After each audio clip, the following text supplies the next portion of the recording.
Welcome back, SMITE fans, to the Phase 2 SMITE Challenger Circuit playoffs. We are still over in EU. We've got a very contentious matchup on the horizon, but important for me to remind you that there is an Alienware monitor giveaway going on right now, literally as we speak. Go on over to @SmitePro on Twitter, and that's where all of the information will be around. I literally lied. The first thing I did was lie to you guys. I'm sorry. October 24th is when the giveaway is happening. All of the information over end October 24th. I am lying to everyone. Ends October 24th. It is going on right now. @SmitePro on Twitter is where you want to go to get all of this information. You can enter there. And then October 24th is when it ends. I need to reiterate that one more time, but it is going on as we speak. An Alienware 25-inch monitor. Those things are sweet, by the way. If you want to get better at SMITE, go enter that giveaway on SmitePro on Twitter. Trelly Relly still joins me, or does join me. Still with me on the desk, though. Trelly, we had a pretty back-and-forth set through the first couple of games, maybe there in set one. But you look at a set that we're going into right now, second seed versus third seed, Team Joystick versus Goodnight Nick. This is the type of set, especially over in EU, that could go long. Yeah, I mean, Elysium throwing game one, that's nothing out of the ordinary. But game two, when you have second seed versus third seed, that is definitely going to be something we should be highlighting for sure.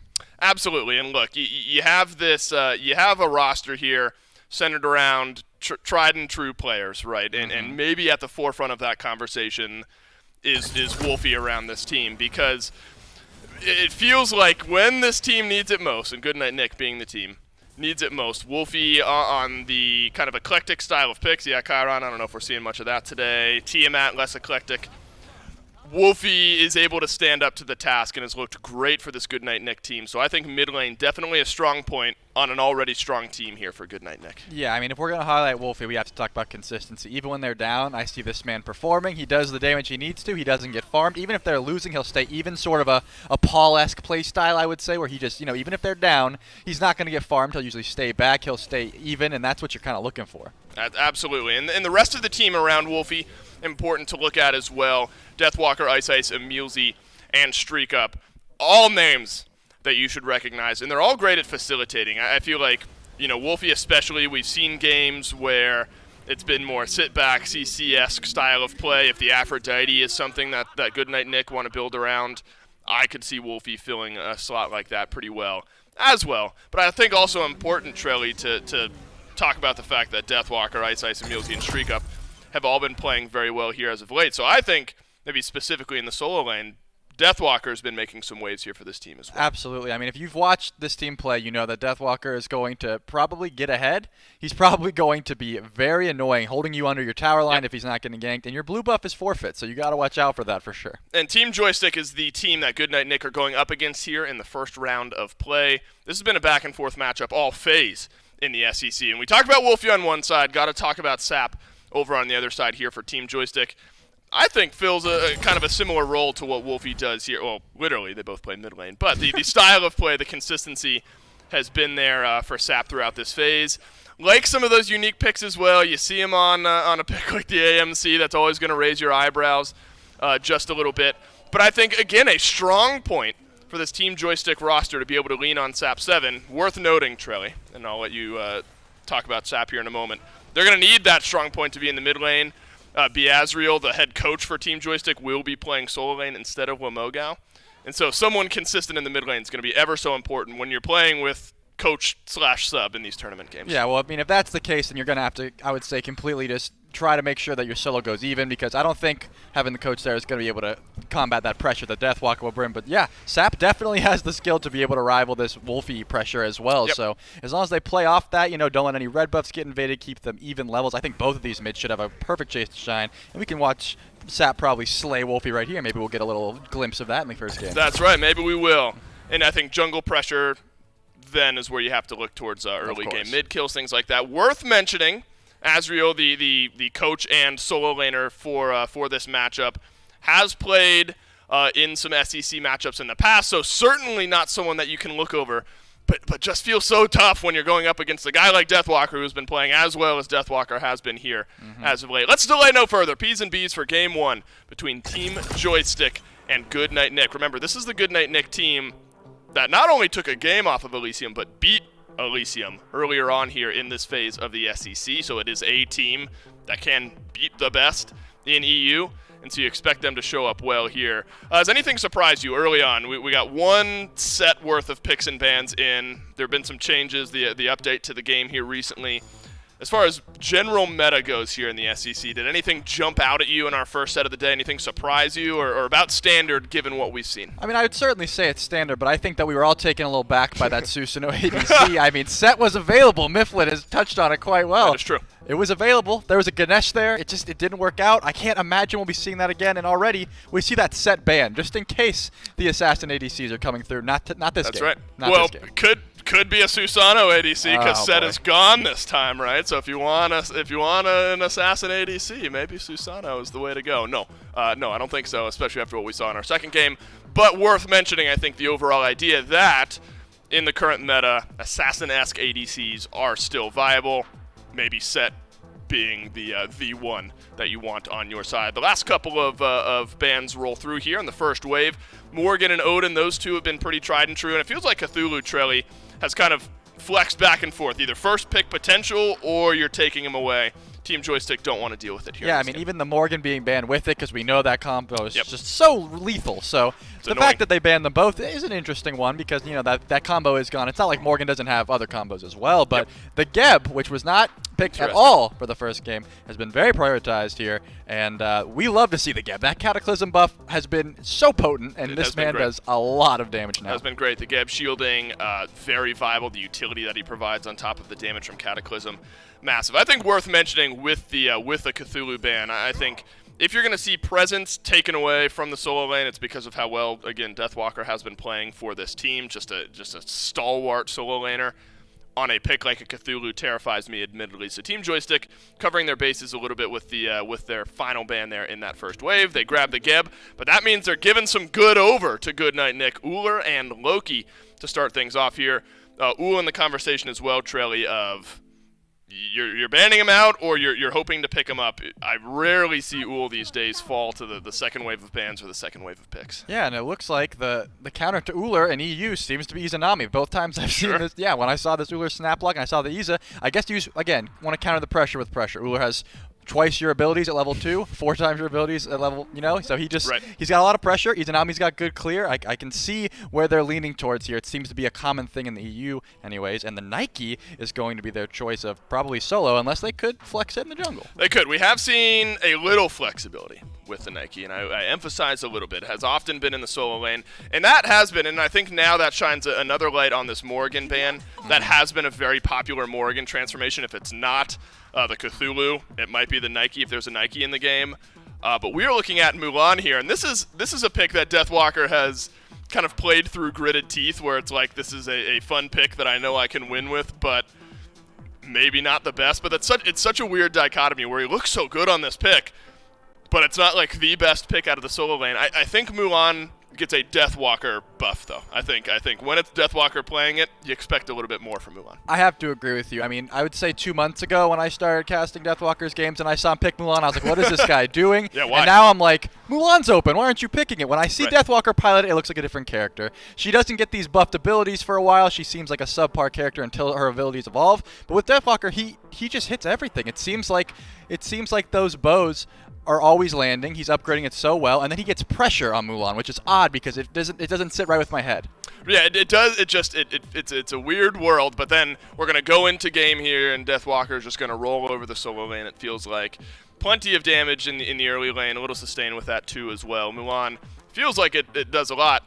The downfall, maybe some of the self-rooting, the ability to kind of capitalize on being out of position. We'll see if Team Joystick able to draft around that. Yamoja falls a little bit further down in the pick ban phase here, which is interesting. I feel like Yamoja's been in an interesting spot where the right player playing this pick feels like should be prioritized much higher. And so Goodnight Nick, I think they've gotten maybe exactly what they're looking for in their first 4. I would say so. I mean, getting Yamoja this late in the game definitely feels Never feels bad. It feels like a treat for sure. I mean, they got the first pick, Gebs. You'd think they would just be wanting to ban these supports. They did end up banning the Terra second wave, but I guess they valued that Morgan Le Fay more than the possible Yemoja. And granted, not too many of these gods care too much about the River's Rebuke, but if you're placing them correctly, I mean, this could really spell disaster for this Joystick roster. Yeah, and that's really where I feel like we've seen the Yemojas kind of live and die. If you're a bit, even early in the game, you grab one pick with the River's Rebuke, often feels worth it later on in the game. Of course, positioning around a bigger team fight more important. Giannis left open to the final pick, and that will be the pick here for Goodnight Nick. So now we've gotten all 5 for this Goodnight Nick team: Ullr, Loki, Mulan, Yemoja, Giannis. When do you think that this team really hits its power? What do you think they're trying to do here to get a win in Game 1? I mean, to me, this does not scream early game pressure. I think that they want to get. I mean, Giannis especially, right? You want to get some. You want to get some Soul Gem, some Chronos Pendant. You want to get these items so you can be constantly be spamming. But Loki, on the other hand, that's a 5-minute kill. If they play around, I would say the Deathwalker, because as you know, that Mulan, he somehow creates the pressure. So if they play around that, I could see them getting very aggressive in the solo lane early. Well, Goodnight Nick, they bring out some of their favorite picks here in Game 1. Is it enough to take a win over to Team Joystick? We'll go down to J-Mac and Aggro to find out. Thank you so much, Dave and Shirley. Hopping right in, game number 1 between the 2nd and 3rd seed teams out of the EU SCC. We're going to see quite a bit of interesting pickups here. The tier, probably the one that stands out the most to me. We've been seeing a lot of Deathwalker's Mulan. It's looked really good. But how can B. Azrael perform up against this pick? I mean, obviously losing Mogao is a huge blow to Team Joystick. I mean, he has been a critical piece of this team's success during this phase. So having someone else step in, certainly not ideal for the squad. But Azrael's had some SCC experience before. Certainly should be able to at least hold his own to some degree. But a very aggressive start from Deathwalker. I mean, the Fighter's Mask is something we don't see that often anymore over here in the solo lane, but still just a lot of outright power early on in the build. I've got a feeling that Goodnight Nick might be trying to set Deathwalker ahead early and let him try and run away with the game. Yeah, it does seem like that the Fighter's Mask has kind of just fallen off that popular. We used to see it pretty much rushed every time, immediately with the axe after that as its startup item. Now we've been seeing it swayed away. We'll see how Deathwalker does it there. Dual lane. This Yemoja, man, we didn't see it at all in set number 1. Now we get to see it here in game 1 of the 2nd. It's already putting in that pressure. E-Chrome well under half health into 100 health territory. Streak up will go in. The Moonblast off the mark and body blocks from silence. Make sure to try and get through. The axe does make it out. It needs one more shot to take him down, but E-Chrome will be able to walk away. Man, E-Chrome stepped up to melee range of the front of the wave, where Emilzi's just going to be spamming his stun. Definitely a bad decision by him, and he gets heavily punished for it. Loses beads, loses a lot of his HP, and he's got some lifesteal. He went with the leather cowl, and he's got the pots, so he's healthier, but certainly not healthy by any means. Not any more pots. The last of them will be slowly ticking away, so he'll get up a nice chunk of his health back, but losing all of that and losing a decent amount of that lane pressure they could have had in the season Nami and Geb combo against Yemoja Ullr. I mean, Yemoja paired with just about any hunter seems like it's infinite pressure in lane. But you give it an Ullr, who's one of the strongest hunters out right now, it's hard to fight up against this comp. Pretty surprised that Joystick were willing to give Emilzi Yemoja. I mean, Emilzi, one of the premier support players ever, certainly down in the SCC, to give him a playmaking god like Yemoja. Deathwalker in danger. Sarpei rotates over, gets 3 shots with the Ren. The disarm is good, and he'll use the Scorpion to try and block it, but that's not going to be enough. Grapple holds him for only a short while. First blood goes to Joystick. Good early gank. Try and set Azrael up for an easier laning phase. Deathwalker has already used his teleport, so he won't be back in time. Love that play. Sap with a quick flicker gets away from Ice Ice, immediately teleporting in with that blink.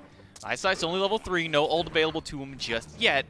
So Sap will get to live, doesn't have to burn any relics. He may not be able to pick up that red buff though, which never feels good as a mid laner, but at least getting the experience for it, going to be a little bit potent, allow him to stay relevant in the lane and help him keep up in that experience. But Team Joystick, with this 1 kill they've gotten, have already netted over 1,000 gold in their favor.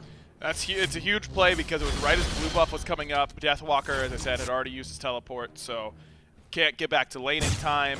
Was trying to use that Fighter's Mask plus Warrior's Axe start as the way to dominate this lane early on. But Tyr is so hard to bully out of lane because he just has so much sustain and can just decide, I'm not going to fight you, I've got more mobility than you can handle, and then it's very easy for him to try and keep away in the lane. So I really like the Tyr pick for Azrael. I mean, Tyr is He's a hard god to execute on.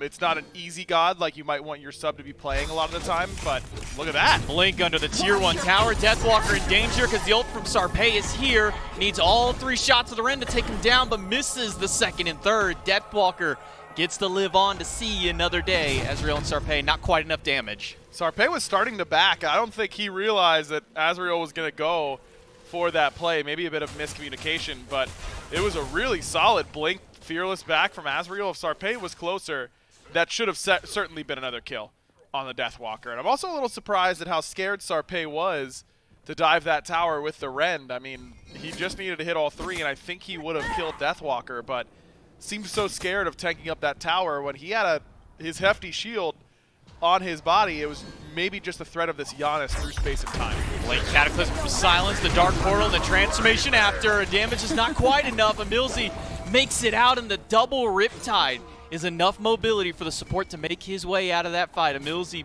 barely lives through, and a lot expended to try and kill him. Love the idea, though. I mean, I think that was the right idea. They CC-chained it very nicely. Maybe could leave the knock-up until after the silence. I mean, there's ways you can do it, maybe, but love the idea. Ice is here, ultimate in to steal away the purple buff.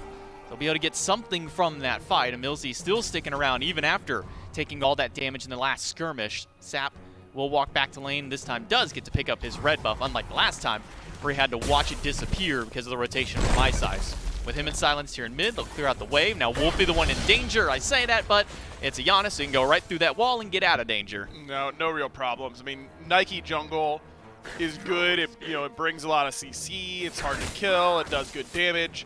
And it just puts 0 threat on Giannis because Giannis needs to get bursted in order to die. And as long as Wolfie has his ultimate up, I just don't see a world where Sarpé can ever kill him in these engagements, because you just can. The only way you kill him is through a lot of CC pushing him away from the wall, but you can just barrel stuff the wall with a through space and time, and it's nearly impossible for Nike to have enough damage. So I think that I really like the Giannis pick for Wolfie in this game. I think that both teams kind of came in with some different looks. We don't see that much Giannis. We don't see that much Mulan, except for Goodnight Nick. We don't see that much Tyr. But I think that the way that these teams have come in with some unique game plans for this best of 3 is something that I'm a fan of. Deathwalker on this Mulan, it's something we've seen him pick out time and time again. Doesn't have a ton of games on it, but has enough to where you pretty much now associate him with just this god. And the fact that he's been struggling to really stay up in this solo lane just because of the constant pressure from Azrael does speak volumes. For the sub coming into this team for Team Joystick, now Streak Up to lead a little bit of damage from Sarpé. That third hit of the Ren misses. The leap is good, but Streak Up in no real danger. He'll be able to make it under the tier 1 tower and live to see another day. Sap and Silence will just once again clear out this mid wave. An interesting Charon's Coin, not that we saw as probably one of the more popular mid lane items, kind of that first pick. Then it's kind of fallen away. We do see it picked up here again. Azrael still has that ultimate, no real danger for the solo laner. He'll be able to walk away. Wolfie, on the other hand, has to use that through space and time. That displacement was good. Did Azrael get that blue in the 2v1? No, Emilzy ended up picking it up by accident. I just didn't see Deathwalker with it. But still able to cause a little bit of havoc, deny Deathwalker the blue in at least one way, and continue to make plays with this pressure of the tier. And that's why, I mean, like you were saying, you don't expect the sub to come in and bully Deathwalker on what is a pick that has dominated the starting solo laners in the SCC in the last few weeks. But Tyr is just the perfect pick for it. It just does so much. It is impossible to bully in lane, especially when it gets ahead, and especially when he rushes Bluestone and Breastplate of Valor. Gives you clear, gives you cooldown, gives you defense. I think that it's a very intelligent pick by Joystick. All that pressure put on the right side of the map gives Joystick a nice window to take the Gold Fury Scorpion. That one's down, means we'll have that Fury spawn up here momentarily, and see now where the pressure gets to start kind of fluctuating across the board. Fire Giant Scorp still up on that right-hand side. We'll see what team decides to eventually drop that one down, which usually within these first 10 minutes of play right after the spawn is when we see those ones take down. Not too often do we see these Scorpions anymore go later than really 10 minutes before they're dropped. Yeah, teams have done a much better job prioritizing those, just understanding that, hey, it's not a lot of global golden experience, but we take all global golden experience we can, and that includes Greater Scorpions. And they'll do it on the right as well. Open up the Gold Fury on the left, of course, and in a minute and a half or so, the Pyromancer on the right. It's a 2,000 gold lead now for Team Joystick. Levels a little bit, about half level, and a few different roles here that they've got the lead in. So slight lead up here for Team Joystick in game number 1 over Goodnight Nick. Azriel able to hold out in the solo lane. Wolfie just pretty much left to exclusively farming on this Giannis. It's really all that you typically go for, but Azriel getting aggressive inside the jungle. Millsy will take a little bit of damage, but the rest of the squad is here for Joystick, all for this blue buff. Grapple good on Sarpei, gets the stone shield and an ultimate out. Deathwalker uses his own to get out as quickly as he can, but Sap is putting out too much damage in the middle of the fight. First death goes their way, but now it's a turnaround. Ice gets portal. one through the portal, falls silence. But a Riptide from Millsy makes sure to keep him out. And Azriel, he is not done just yet. He'll dive in, needs one more to take down Wolfie, and he'll get it. This tier is just unstoppable right now for Joystick, and he's looking for more. Going in with the blink. Ice gets hit while stealth. Zap is holding off one direction. Azriel is keeping him away. The Nice. Riptide will be enough to get Ice out, and the Ice Bolt just off the mark by Zap. So it is overall a 2-for-1 in Joystick's favor, with Azriel really just commanding a ton of that space. And for Joystick to win that fight as easily as they did, with Silence Cataclysm not even hitting anybody, I think speaks pretty hefty volumes to how that fight is going to go if that Cataclysm does end up landing. I misspoke. It was 2-for-1 with Sarpei falling, but still, I just feel like Goodnight Nick, you look at the way their team composition is put together. Giannis, never been very good at killing frontliners. He's much more of a backline assassinator. Mulan can't really handle the tier with where they are in the build and probably won't be able to for some time. Loki, very good at shutting down backline, but not necessarily frontline. This tier, I think, is just going to become a problem that Nick cannot match, that Goodnight Nick can't really match. So it's a good thing to have your sub be the one who's dominating. You know, that it brings them a lot of confidence. It gives you a lot more confidence. You know, I'm sure that Joystick was worried about this matchup, but at the same time, now it's if this were a normal match, I'd be talking about how, well, it's Azriel's job to rotate and to dominate these team fights because he's in such a commanding position, and to have your sub be the one with the ball, so to speak, is a little bit of a scary proposition still. But hey, he's delivered every time so far, so there's no reason to doubt. He's able to solo away a blue buff, so Deathwalker again denied more farm and more buffs, but all the while it's Gold Fury started by Team Joystick. They'll burn it down through space and time. Does clip E-Chrome, but the Fury still goes to Team Joystick. Another objective, another nice little chunk of change in their pockets. Been very, very active so far on the map. Love their willingness to fight around that right side, and then a very well-designed play. Knowing Azriel has that timer, he's going to be on the blue. Either he gets the blue and he gets rotated on and we get gold, or he gets denied the blue and we get gold, or he gets the blue buff and they contest us on gold, but we might not get it. But it was really best case scenario where Azriel got the blue and Joystick was able to secure that Gold Fury utilizing that Merlin burst. So really, really good start right now for Joystick. And I think this is a great way. I mean, I was just talking about the other side of the coin where you're probably a bit worried about your solo lane and how it's going to match up against Goodnight Nick and one of the premier players in the league. But now if you're on Goodnight Nick and you were thinking, oh, you know, this is going to be tough, but we'll get Deathwalker Mulan, we'll set him ahead, and the game will be over. You know, he's just going to carry, he's going to kill everyone for us. All of a sudden, not only is he incapable of hard carrying this game unless something changes, but he's going to be, he's behind. You know, he's pretty significantly behind, so it's a boon of confidence for Joystick, but Goodnight Nick's confidence might wane a little bit from the way this set started. Another objective pulled by Joystick. It's the Pyromancer, well under half health and getting burned down quickly by Joystick. This Merlin, the potency of objective shred on this god shines ever more here in the second objective. Pyromancer goes to Team Joystick. They continue to extend that gold lead. I mean, we're teetering close to 5,000 that Team Joystick have up over Goodnight Nick. We're only 13 minutes in the game. In the experience, almost everybody has some degree of a lead against their opposition, whether it be a half level, a full level, or even more. Team Joystick are able to pull ahead of Goodnight Nick, and now the only neutral objective still standing on the map is that Fire Giant. It'll be a little while, I imagine, before we see these two teams try and make a hot contest towards it. But hitting those level 12 power spikes important for Goodnight Nick. Deathwalker can go back to base and pick up his second relic. We'll see Azrael get the purification beads as his second. Yeah, no real surprise. Just trying to stay as mobile as possible, and you don't want to get crippled out by the Loki or have an axe stun kill you. So just get those beads, be nice and safe. Would love to see a relic dagger for Azrael. Let him be a little bit more of a playmaker. Ekrom gets a little bit of damage against Streak Up, forces him to jump under that tier 1 tower. It's a Genji's guard picked up by Azrael for his third item immediately after that Wing Blade. He's got a lot of health and now has some of that magical defense to his name. On the left side, they'll go for that Draugr. He started up by Sarpei, and Ekrom will team up to help finish that one off and get a little bit more of that neutral goal. I always talk about neutral objectives, you know, the big ones, the Gold Fury, the Pyromancer, the Fire Giant. Those Draugrs do start adding up when you can start taking them down as quickly as they're respawning. Yeah, I mean, like I said, global golden experience always good, no matter how little it is. Even Totem of Ku matters. I mean, all those little things do add up pretty quickly. So another small win for Team Joystick. I will say the Joystick is pretty light on anti-heal without a Divine Ruin, but it looks like that's where Sap's going with his next item, so should be able to remedy that.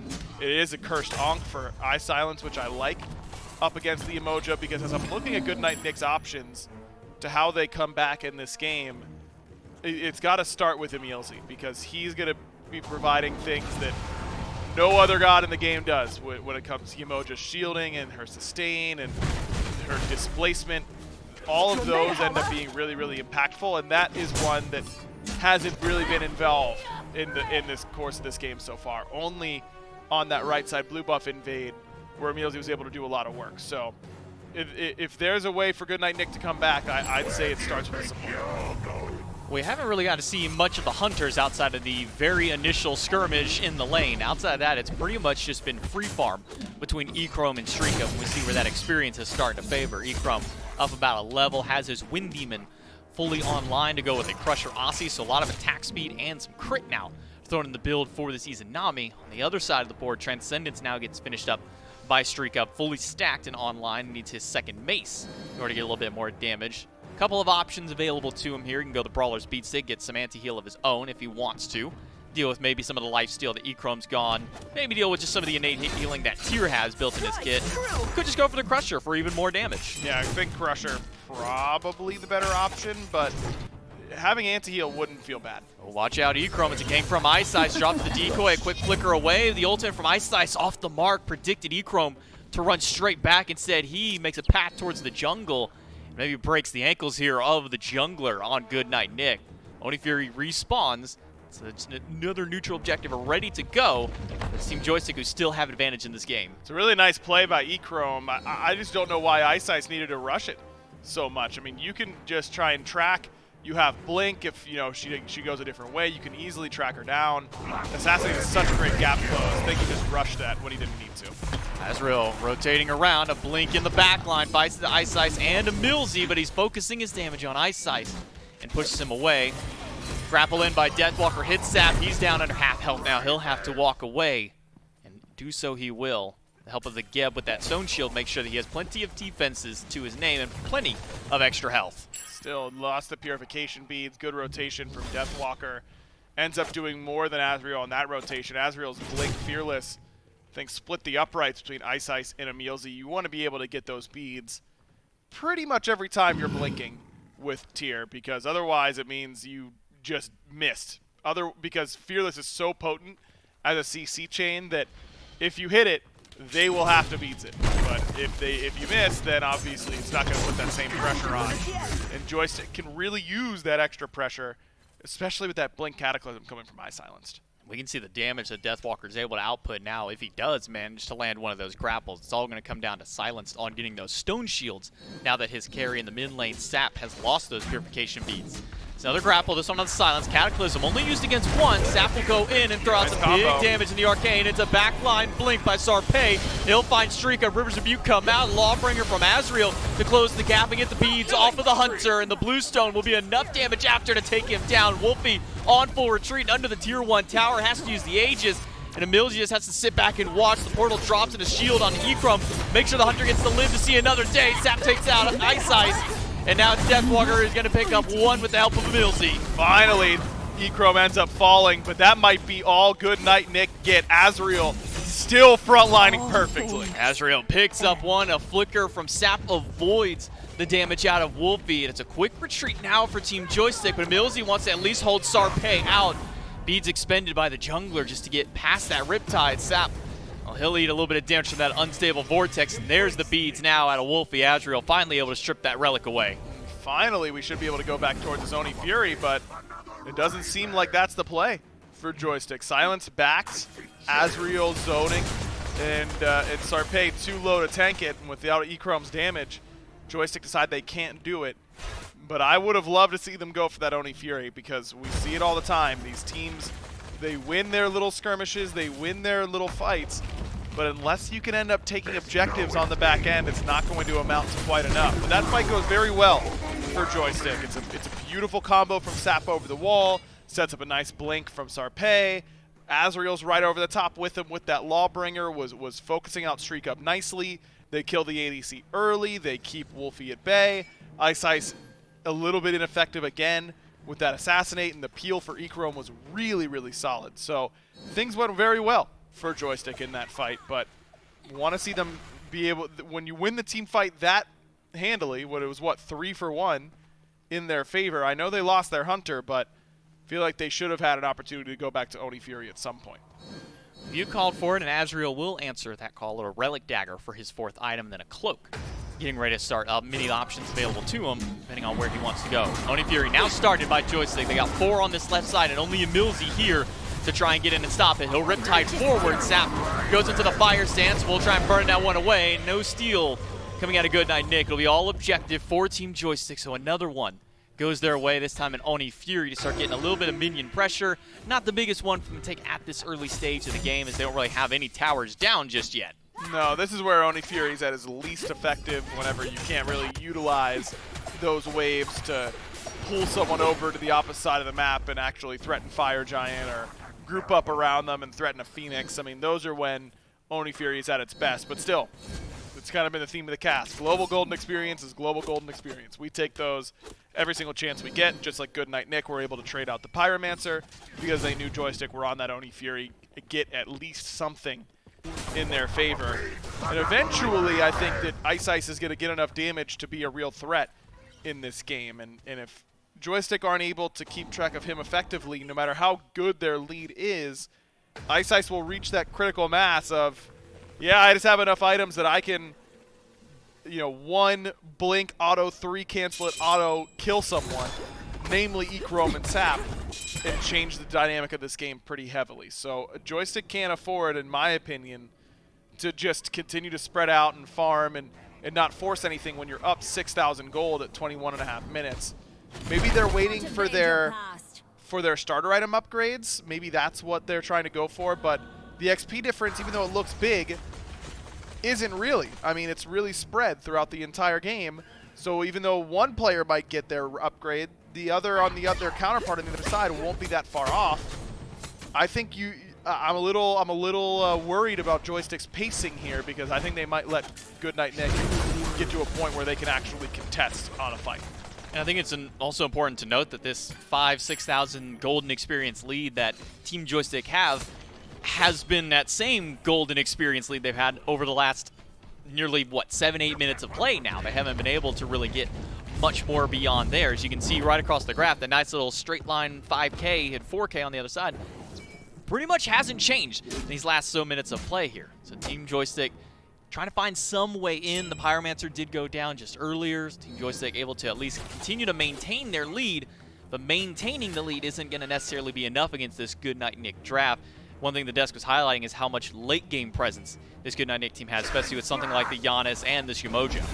Can't afford to let you take some easy 5-on-5, so I like this. At least force them in. Fire Giant started, and that's all it's going to be, is a start to see who all decides to answer and walk up. It'll be the entirety of Good Night Nick now on this right side of the map. Sarpé sitting in the mid lane, just clearing out the wave, get a little bit of pressure on the tower.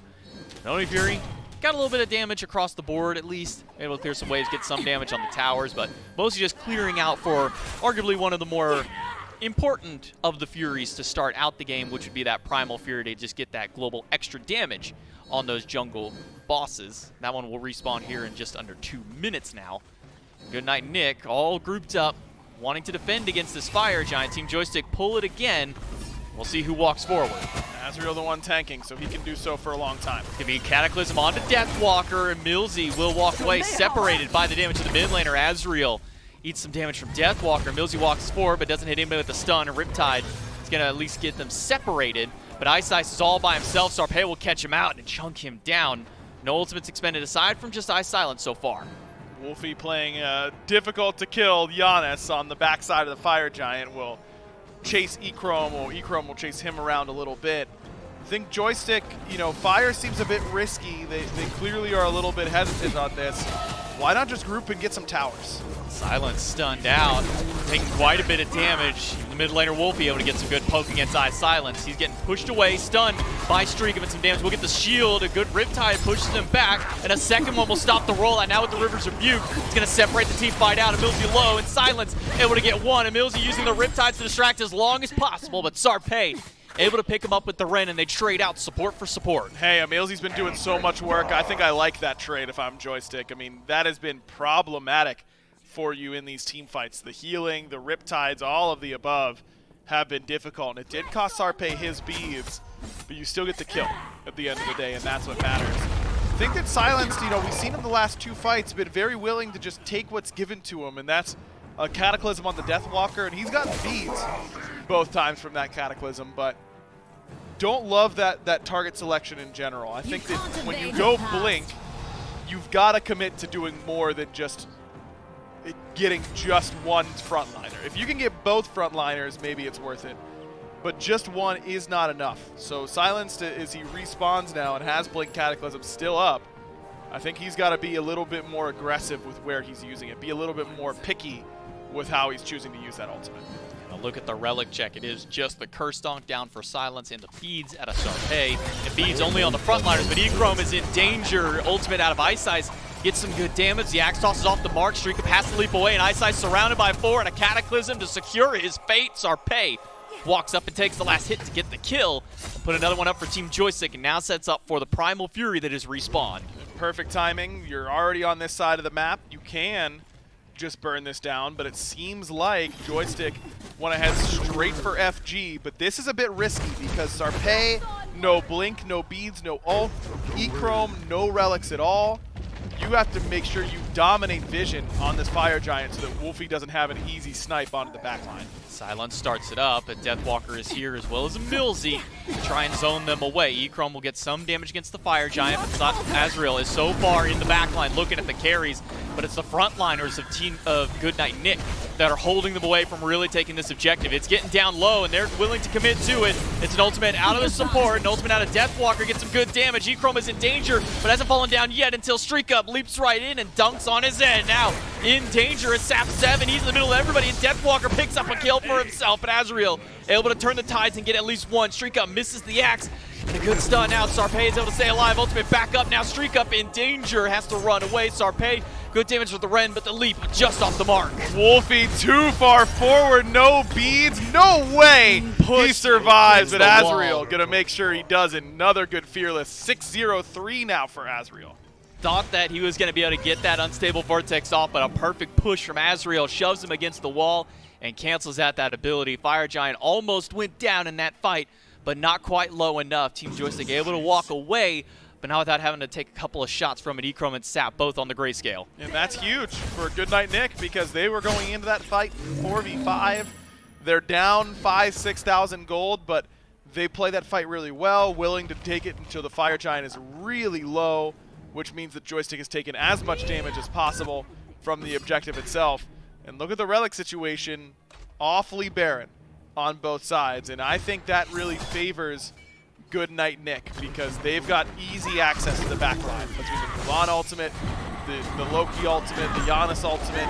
All of those are going to be very, very difficult now without Joystick having relics. Primal Fury up, and with no answer from Goodnight Nick, that one will go the way of Team Joystick, but Azriel is going to try and stop this Pyromancer started up. Deathwalker gets a nice grapple against Azriel to pull him back and disrupt it, so it'll be a Pyromancer trade out from those Furies. This one goes the way of Goodnight Nick.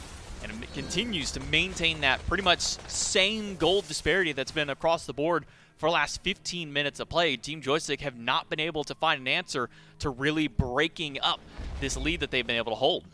I mean, they have so much CC. You feel like you should be able to just blink Fearless somebody into the team, or blink Cataclysm sets up for a tier ultimate into the Fearless. I mean, the CC chain potential for Joystick is lengthy, but they just, this ward that Goodnight Nick have has gotten so much value. And Joystick's going to watch this game back and be like, oh, this is how they knew everything we were doing all the time.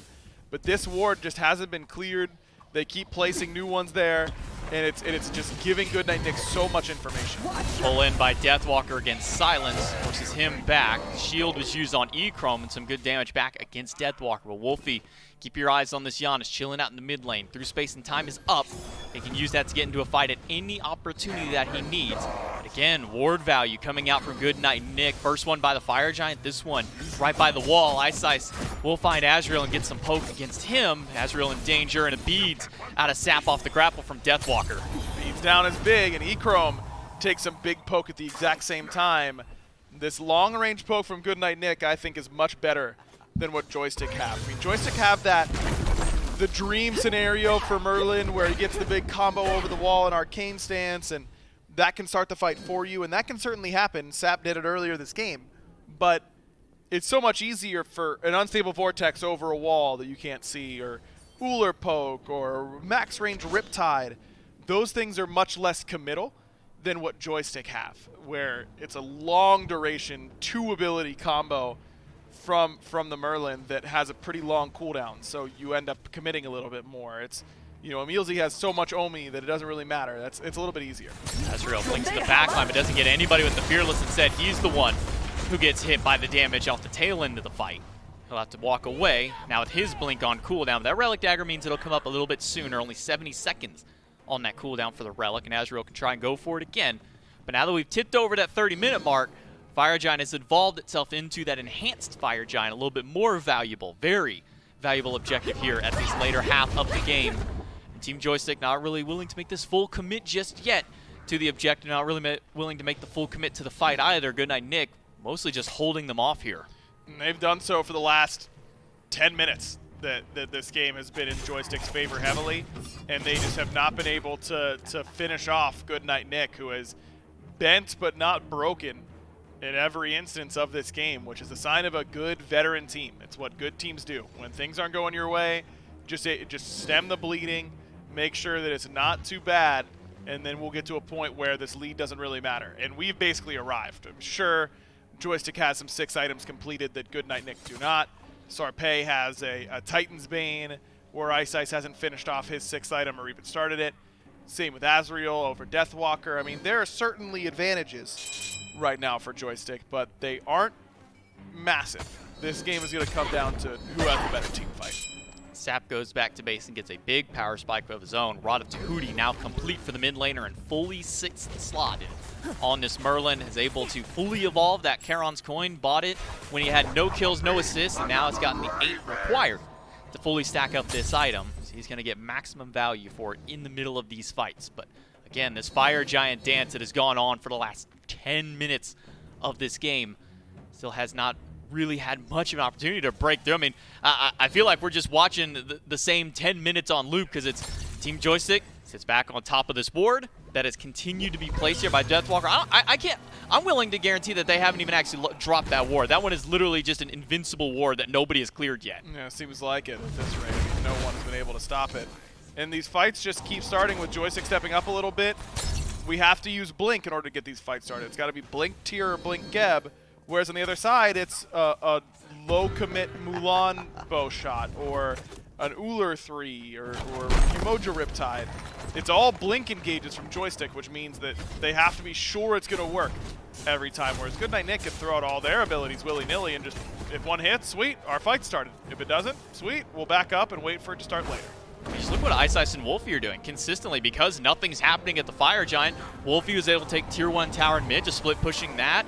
Ice able to get a tier 1 of his own on the right-hand side of the map and distracting them, but it's a Cataclysm in force silence, only finds one. Deathwalker has to use his own ult to get away, and Emilzy stuck in the middle of all, has to use the River's Rebuke to try and walk his way out, but Zap will find him, and finally the first big fight breaks out here. 2 down, make it 3, and Zap picks up a double kill. Silence finds Streak Up, and it's only Deathwalker alive to defend, but he's able to make it back out. I don't think...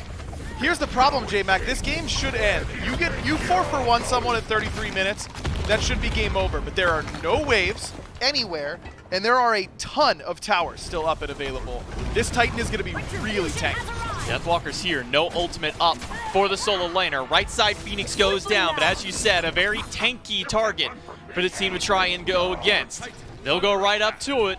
It doesn't seem like there's much of an answer from Deathwalker. He's just going ahead and giving this one up. Game number 1 is going to go over here to Team Joystick. They'll be able to get a nice win here to start off our set. Yeah, very nice win for them. I mean, they were in the lead basically all game. Like, they had that game really centered around the solo lane. Things were going very well for them, but Goodnight Necker one team fight away from winning that game. It just was good execution coming from that Blink Cataclysm.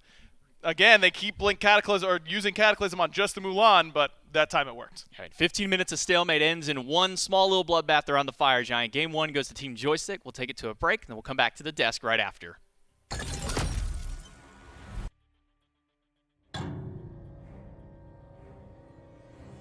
So, you got a special day planned?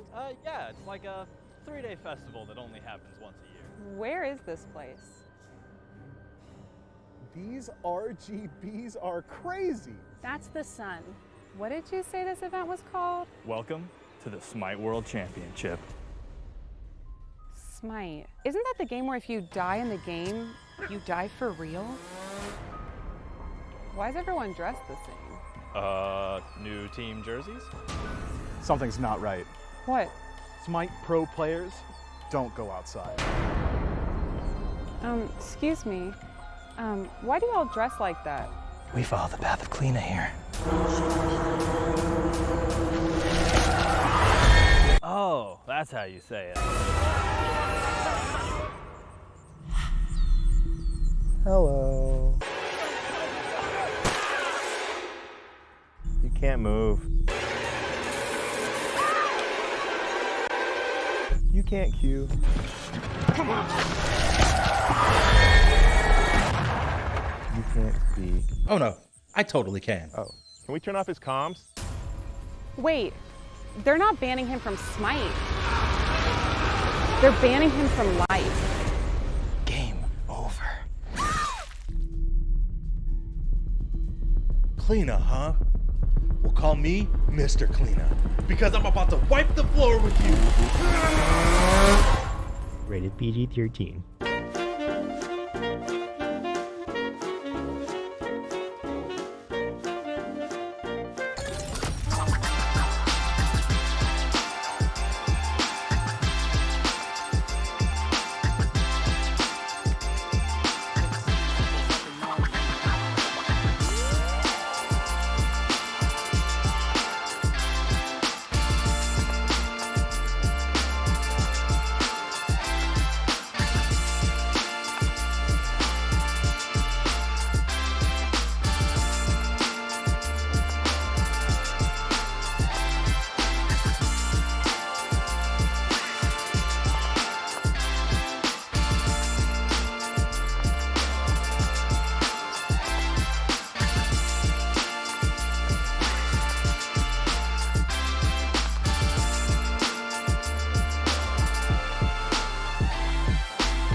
Don't force me out of bed in your society. Don't push me down the road you're bringing down.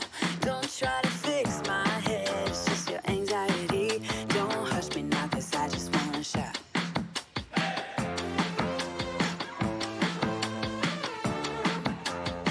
Don't make me dance to a tune that you're humming. No, my body don't move like that. Don't make me pretend I don't see your shortcomings. You'll be running when I raise the black flag. Get out your bomb and fly away. We'll be dancing with our hands in the air when our new dawn is rising.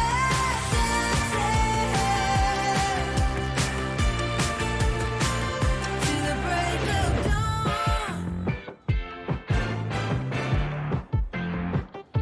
You can't keep me in a cage made of tired ideas. It's rusting out faster by the day.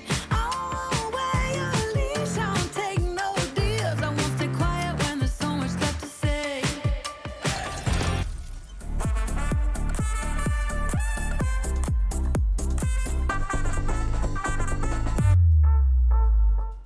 Game 1 between Team Joystick and Goodnight Nick is in the books, and Team Joystick, from minute 1, felt like it was just going to run over Goodnight Nick here in this set. We wondered how the Mulan would look for Deathwalker. Unfortunately got sat on a little bit here. Trelly really still joins me after game number 1. And Trelly, we wondered how Team Joystick would change, how they would adapt, how this team would look different given that their coach, Biazriel, was filling in for Lamogao, which is not a small substitution. Lamogao has been important for this team. It looked great, and that's a lot of confidence, I think, in Team Joystick to give their coach/sub a tier, a playmaking pick like that, and then have it look that good. Yeah, I mean, I think it's possible that Goodnight Nick expected just to roll over. I mean, they tried to put some pressure on that solo lane, but Biazriel kind of just popped off. What, like 6-0 at one point? And he did not look like a coach. He looked like he knew exactly what he was doing. He looked confident on the pick, and he was the driving force behind the whole early game for sure. Absolutely, and in picks and bans, we saw this Nike locked in, and actually correctly pointed out by you, there was some flex potential in this pick, and Sarpé provided such great kind of primary initiation that was then followed up by stuff like this. And again, worth mentioning, Biazriel has played at the SEC level in the past, has coached at the SEC level in the past, and so expected that the solo lane would at least look passable.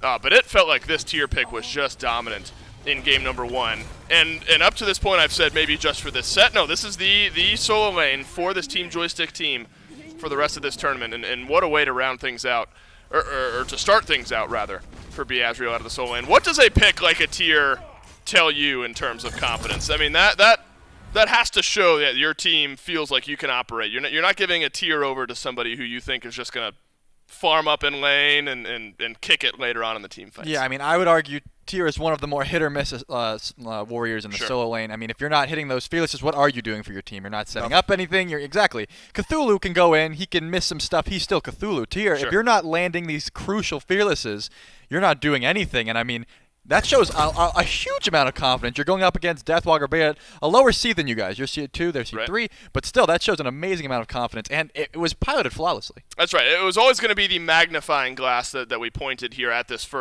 the first game in this set. Was how does Biazriel, the coach/sub for this team, how does he fill into that solo lane? How does it look? Well, it looks good, at least in game number 1. Maybe time to pivot out of that Mulan for Goodnight Nick and picks and bans for game number 2.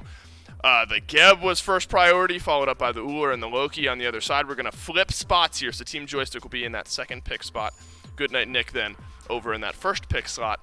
Morgan's in a pretty interesting spot here, where for a while, maybe even early Season 8, last year it felt like Morgan was kind of in the a few players here and there can play this pick. Maybe Trell still in that conversation, but it feels more all-encompassing now. Either a Morgan ban or pick feels like in most of these games. Yeah, I mean, I think the meta kind of shifted to where Morgan has way more usable transformations right now with the Cthulhu, the Nikes that we've been seeing, the Kamazots even in this tournament specifically.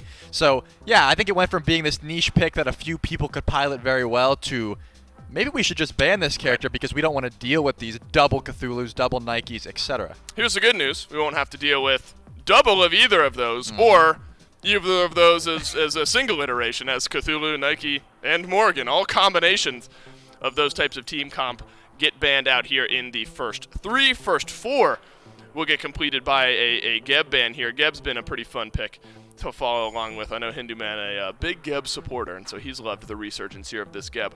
Odin, I think, is going to stay in ban prison for a little bit longer. Every once in a while you see this pick get let through. Seems like it's a pretty easy kind of plug-and-play ban. Don't want to deal with it, too risky to let through. Yeah, especially when you're Joystick. I mean, you don't have to ban that because I think you're up game 1, but Goodnight Nick, they don't feel confident on it maybe. Maybe they just don't value it.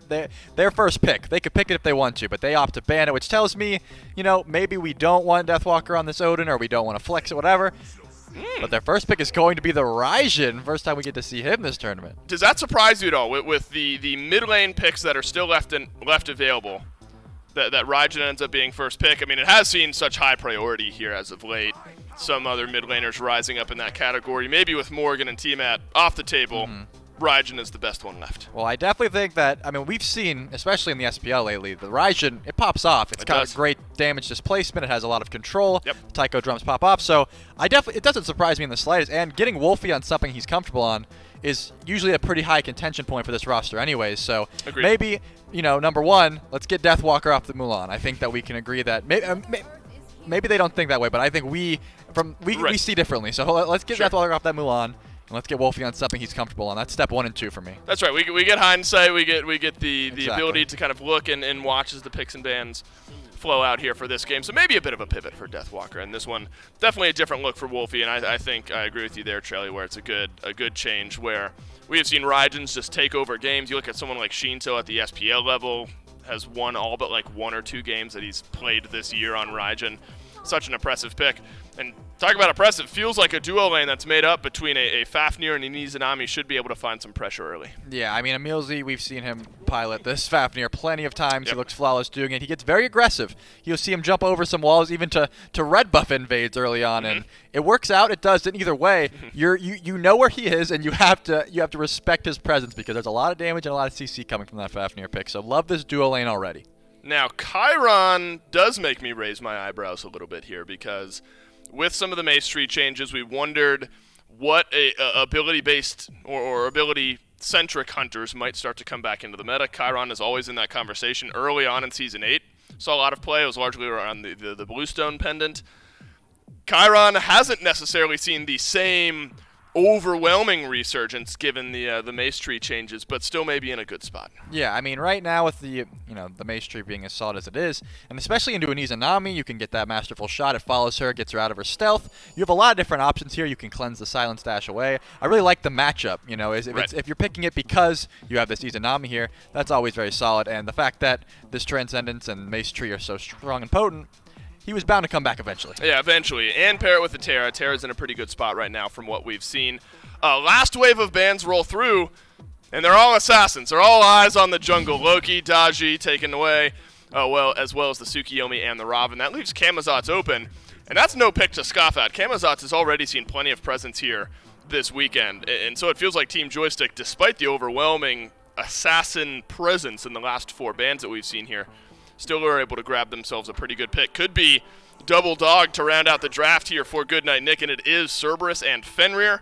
And that'll likely put Cerberus over in the solo lane, Fenrir out of the jungle. Do you like the Fenrir pick here? Haven't seen a lot of it, haven't seen none of it, somewhere in the middle. Yeah, I think that what Fenrir does great, besides just isolating people that don't have their beads, is fighting at level 2 excellently. And that level 2, that 2v2 in mid is always going to be solid for a Raijin. And now pair that with a Fenrir, you're going to get pressure. You're going to get that mid camps early if you play it right. And you're going to be able to maybe even look at some red buff invades if you choose to go that route. So love the Fenrir there. And it pairs well with the Raijin. Got it. And Team Joystick here, they round out their draft with what could be a little bit of flexibility. Gilgamesh has seen a lot of play largely out of the jungle so far this year. Camazotz, the same though. Do you feel like you like the Camazotz a little bit better in the jungle than what would be the Gilgamesh? You feel comfortable sticking at Gilgamesh in solo lane? It depends, because Gilgamesh for me, it's hard as a solo laner to go get your quest. You know, you have to kind of go really far out of the way. You usually have to build a few damage items to even feel that relevant, but the Winds of Samash are always going to be displaceable, so I think I prefer the Gilgamesh in the jungle as opposed to, but we'll have to see what Team Joystick wants to go with. I look at Team Goodnight Nick's draft here. Raijin, Fafnir, Izanami, Cerberus, Fenrir. We wanted some changes from game one. Do you think that that's a team composition that is given Goodnight Nick a good shot at bouncing back here in game two? Definitely. I think this is going to make a world of difference. I think we're going to see a completely different game than game one, just based on putting either Deathwalker on the Cerberus for sure. Well, Team Joystick, they can take this set 2-0 with a win here. Can they do it? Let's find out in game two. Well, let's see if not only that, but can Goodnight Nick maybe turn this entire set around? Historically, for these two teams, it has been Team Joystick coming out on top. It's J-Mac, Aggro, and Doug bringing you game number 2 of the set. Goodnight Nick's been able to find game wins occasionally here against Team Joystick, but have yet to be able to close out a full set up against them. Team Joystick, with this Camazotz in the jungle, does end up putting Gilgamesh in solo. The desk talked a little bit more, especially Charlie talking about maybe this Gilgamesh towards jungle a little bit more favorable. How do you kind of feel, Aggro, here about Gilgamesh in solo? Yeah, I think Gilgamesh in jungle is a little bit better. I feel the same way, but it's still fine over in solo lane. I just think that it's very easy to bully because he has no sustain at all over here. And you think about the way Azrael just played that tier and how he's all sustain based and that it's impossible to push him out because he'll cover your mistakes for you because of all of his sustain. Gilgamesh will not. You have to be good. Sap drops the fire. Ice in the middle of it. Sarpei, he'll turn his sights towards Wolfie for a little bit of poke, but it's Sap who's on the worst end of that trade. He's down about a quarter health. He has to be careful in this lane. A couple of potions to his name still left, but Ice is the one who's getting poked back. Sarpei able to hit him with the Vampire Bats and put him down. Yeah, that's good sustain coming from the Camazotz, but as expected, that 2v2, very, very aggressive. Fenrir Raijin's a lot of damage. Ice still wants to play aggressive. Even Wolfie stepping forward. It's a blink in from Sarpei, and Ice doesn't have many options. Let's go. The Bats missed by Sarpei, and a leap in means no Screech is there for Sarpei, so he won't be able to get the damage necessary to take down Ice. He'll be able to walk away, expending the blink trying to get him. Yeah, I like the idea.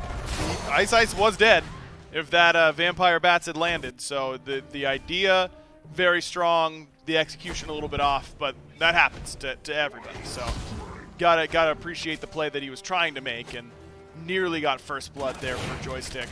And I think the Joystick getting off to a good lead is pretty key in this game. You know, that's a non-statement, that's the case every time, but particularly up against this draft from Goodnight Nick, because they just have so many comfort picks. I mean, when you think of Emilzy in his career, Fafnir should be one of the first gods that comes to mind. Ice on Fenrir, Raijin for Wolfie. I mean, these are really, really comfortable selections for Goodnight Nick, and that's something I always like to see when you get to the high-stakes games. You go back to what's been successful for you in the past that you know you're going to be comfortable on, and I think Goodnight Nick have done a good job of that. Wolfie does go for a Vampiric Shroud in the mid lane item. We have seen kind of fall off a little bit as of recent, especially in that mid lane. Typically, we do have just most recently been seeing the Sands of Time, the Conduit Gem, especially after some of the nerfs that we've seen from the Vampiric Shroud. Even the Soul Lane Guardians have kind of shied away from it a little bit more often as of recent times. Wolfie picks it up here and wants to get a little bit of that extra tankiness, not very much, only a couple of protections to its name, and just a little bit of extra sustain with the health and mana you get back when you do slam the wave with your abilities. Yeah, I think that you nailed it. The tankiness and the protection is the reasoning, because the dive from Joystick is going to be very potent and very simple to execute, because you've just got Gilgamesh, huge AoE ability in the ultimate. You're taking damage from that no matter what. Sarpei, Bat Out of Hell, Screech, you're getting hit by those if he's in the area. Echrome with those snipes. All of those are going to make it a lot easier for this dive to be effective from Team Joystick, so Wolfie knows he's going to be taking damage. I wonder if he could have gone the Paul route instead, you know, gone for your traditional damage starter and then gone into a Breastplate of Valor second item. I think Breastplate second would have been pretty good this game based on what I'm seeing from Joystick, but this tells me that he wants to build more damage and not so much defense and just get a little bit of defense from the starter first. Millsy around the corner. Echrome walks up. Still has Giddy up if he needs it. He'll take some damage. The stun is good. And the Dark Portal even better. One more. Basic will take him down. Millsy credited for the kill. Silence sits back and watches his Hunter falls down. First blood goes to Goodnight Nick. Yeah, you said he had Giddy up, and he should have, but maybe it was on cooldown because otherwise Echrome's just saving it for next game. That was definitely not the start that you wanted over there in the duo lane. He has it leveled up, but it is a fairly long cooldown, so maybe he used it to get back from some farm and then just did not respect Goodnight Nick's damage whatsoever. Streak up with the good slow, Emilzy with the good hammer, and streak up no hesitation on the ultimate. That's as easy as a kill as you can find at this level, so definitely a mistake from Echrome. Maybe a little late on the beads too. He ate the entire stun and the Dark Portal, and maybe he went for the giddy up right after and just couldn't close any gap or close the distance away from them. Maybe. It's all speculation at the moment. Team Joystick are down a kill. Only pretty much the kill in the gold. That one hasn't ballooned out yet for Goodnight Nick. Still holding on to just the majority of that first blood bounty and a couple extra 100 to boot here. 700 gold, 200 experience. Scorpion now started up right on spawn time, I should say, and that one will get dropped down just as quickly as it came into life. This is that good start I was talking about for Goodnight Nick that they wanted to do because they're just in a position with these picks that they know that they can snowball. It's a good draft to get ahead with because it's CC heavy.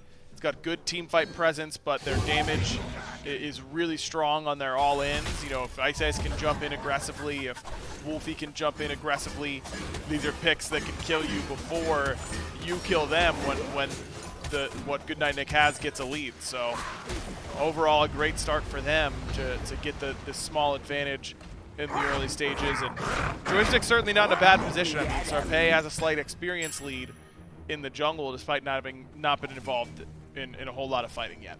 It's unfortunate for us we don't get to see where Azrael's item is sitting on the map. You know, once you hit level 5 on Gilgamesh, you get that one tier 1 item for free whenever you go pick it up. But I was trying to scour the map to see if I could see an emblem or an icon, but unfortunately for us, we don't get to see where that is. So now it's all just going to be watching his path. Where does he try and go? I imagine if he hasn't already picked it up, it's probably not on his side. I got to imagine now it's probably sitting on that left side.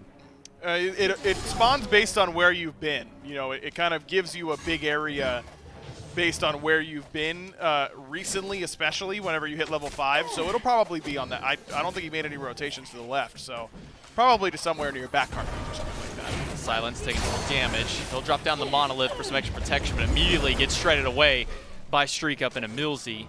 And Silence will have to sit under the tier 1 tower. Ice even rotating towards this left side. Green buff started up by Sap, and Ice not willing to pull the trigger just yet. Ready to see where the mid laner pops up before he commits. Centaurus out of Echrome expended to try and secure the purple buff, but he's not able to do so. Sap left on by Eyesight to the buff stolen away. Sap has to use the beads and is trying to find a path out. And the Ragnarok from Eyesight will only pick up Ice Silence. He'll get some good damage, but Ice Silence has to use the beads to get out. Now Sarpei blinking in, has some damage, will leap in onto Ice Ice, and up in the bat out of hell, needs every swipe, but a little bit of heal is able to keep Ice Ice alive. Emilzy up in the Dragon transformation. Echrome left on by Wolfie, down to half health, and the rest of the team to collapse in, and Wolfie gets the credit. Sarpei comes back in and instantly eats a stun. Emilzy just doing too much as Streak Up gets silenced. It's a bloodbath, but all the blood is from Joystick's side. 4 for nothing for Goodnight Nick.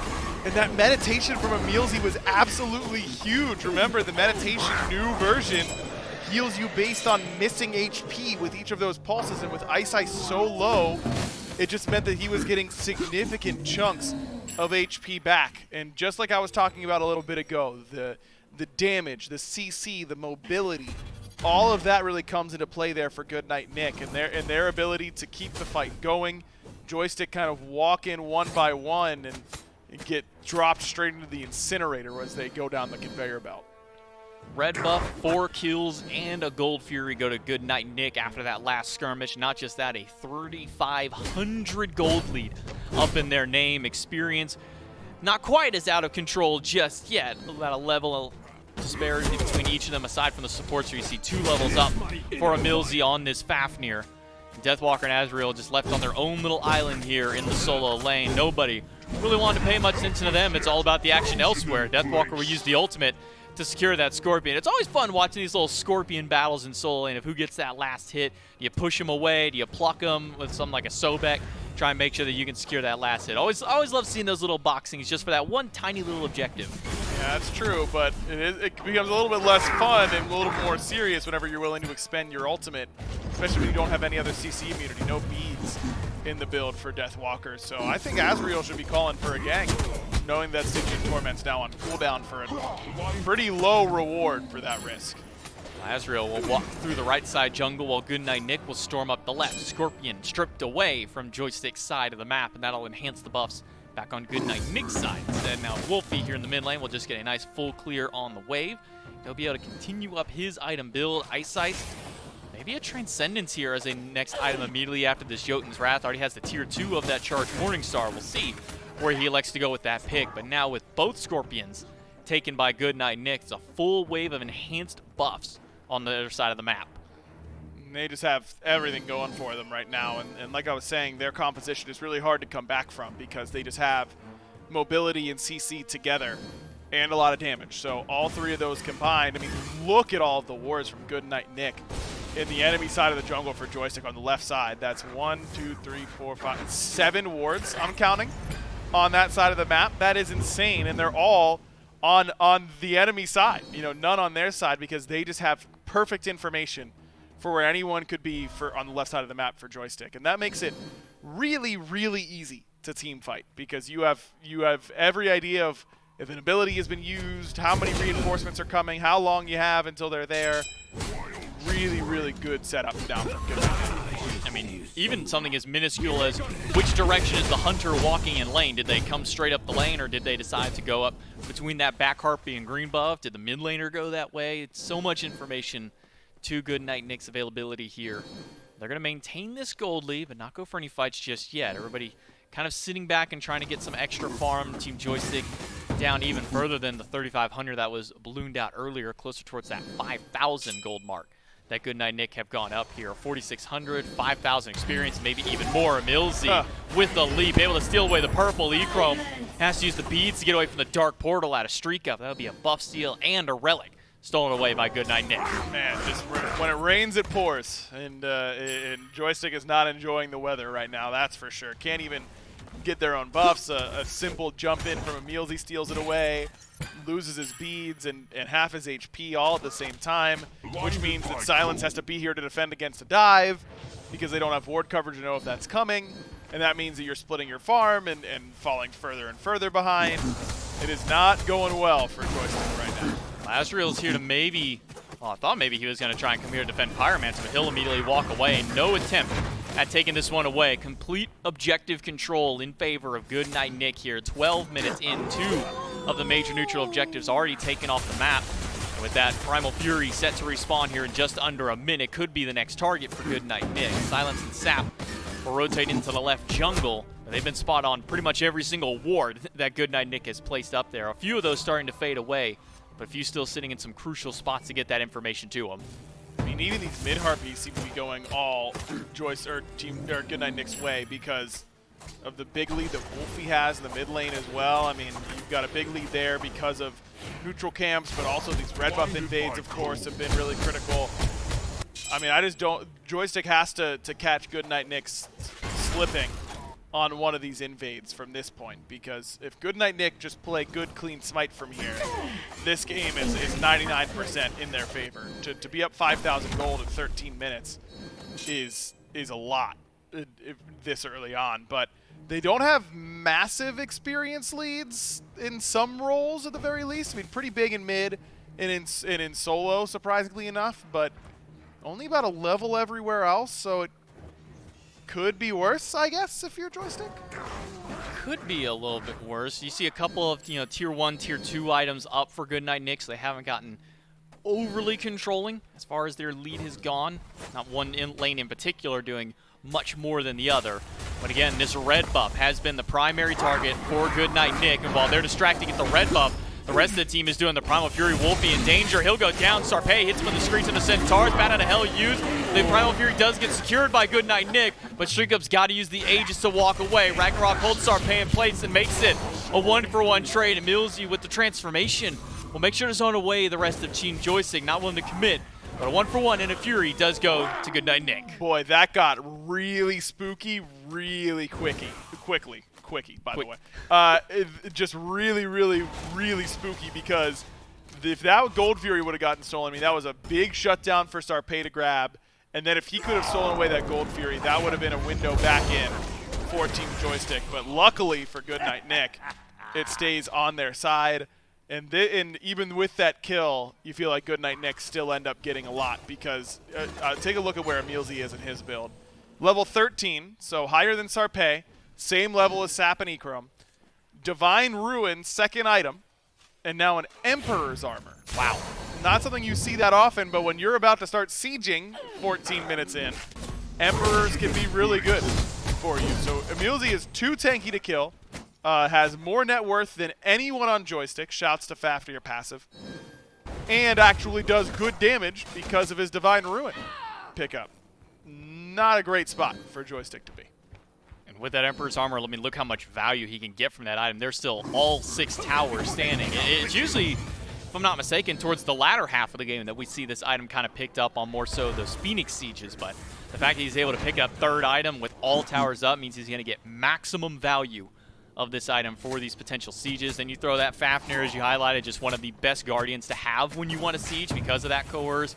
Throw the Divine Ruin for extra damage from him, and if I'm not mistaken, the bonus damage from the course, but that does apply the Divine Ruin. It does. It does. So now everyone has Divine if the AoE coerces. Or, you know, you might say, oh, well, Wolfie doesn't have Divine, but if he gets coerced, he does have Divine after that. So these proc items always very, very good on Fafnir for that reason. Fafnir will have to leap away. He's surrounded by 3 in the mid lane, but even with that stun, Emilzy, don't think he felt like he was in any real danger here. Level 14 went back and got a Frenzy and has the Meditation still that he picked up earlier on. So pretty much all team fight relics coming out of Emilzy here, where it's been pretty much nothing but defensive and offensive engagement relics coming out of Team Joystick. Beads, Aegis, and Blink across the board for him. And here's where we're going to see that Emperor's Armor put to use. That tower's attack speed slowed down just by Emilzy walking into the middle of the line. Makes it so difficult for Team Joystick to even try and answer back.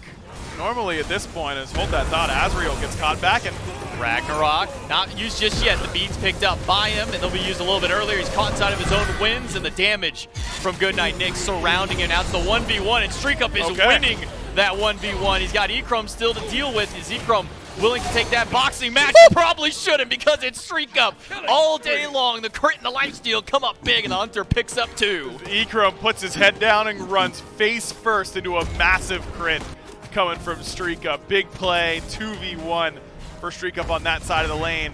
And that play doesn't offend me by Joystick, though. I mean, they have to take risks. They've got to try and make plays. And Ikrom isn't winning by sitting back and watching Sarpé get soloed.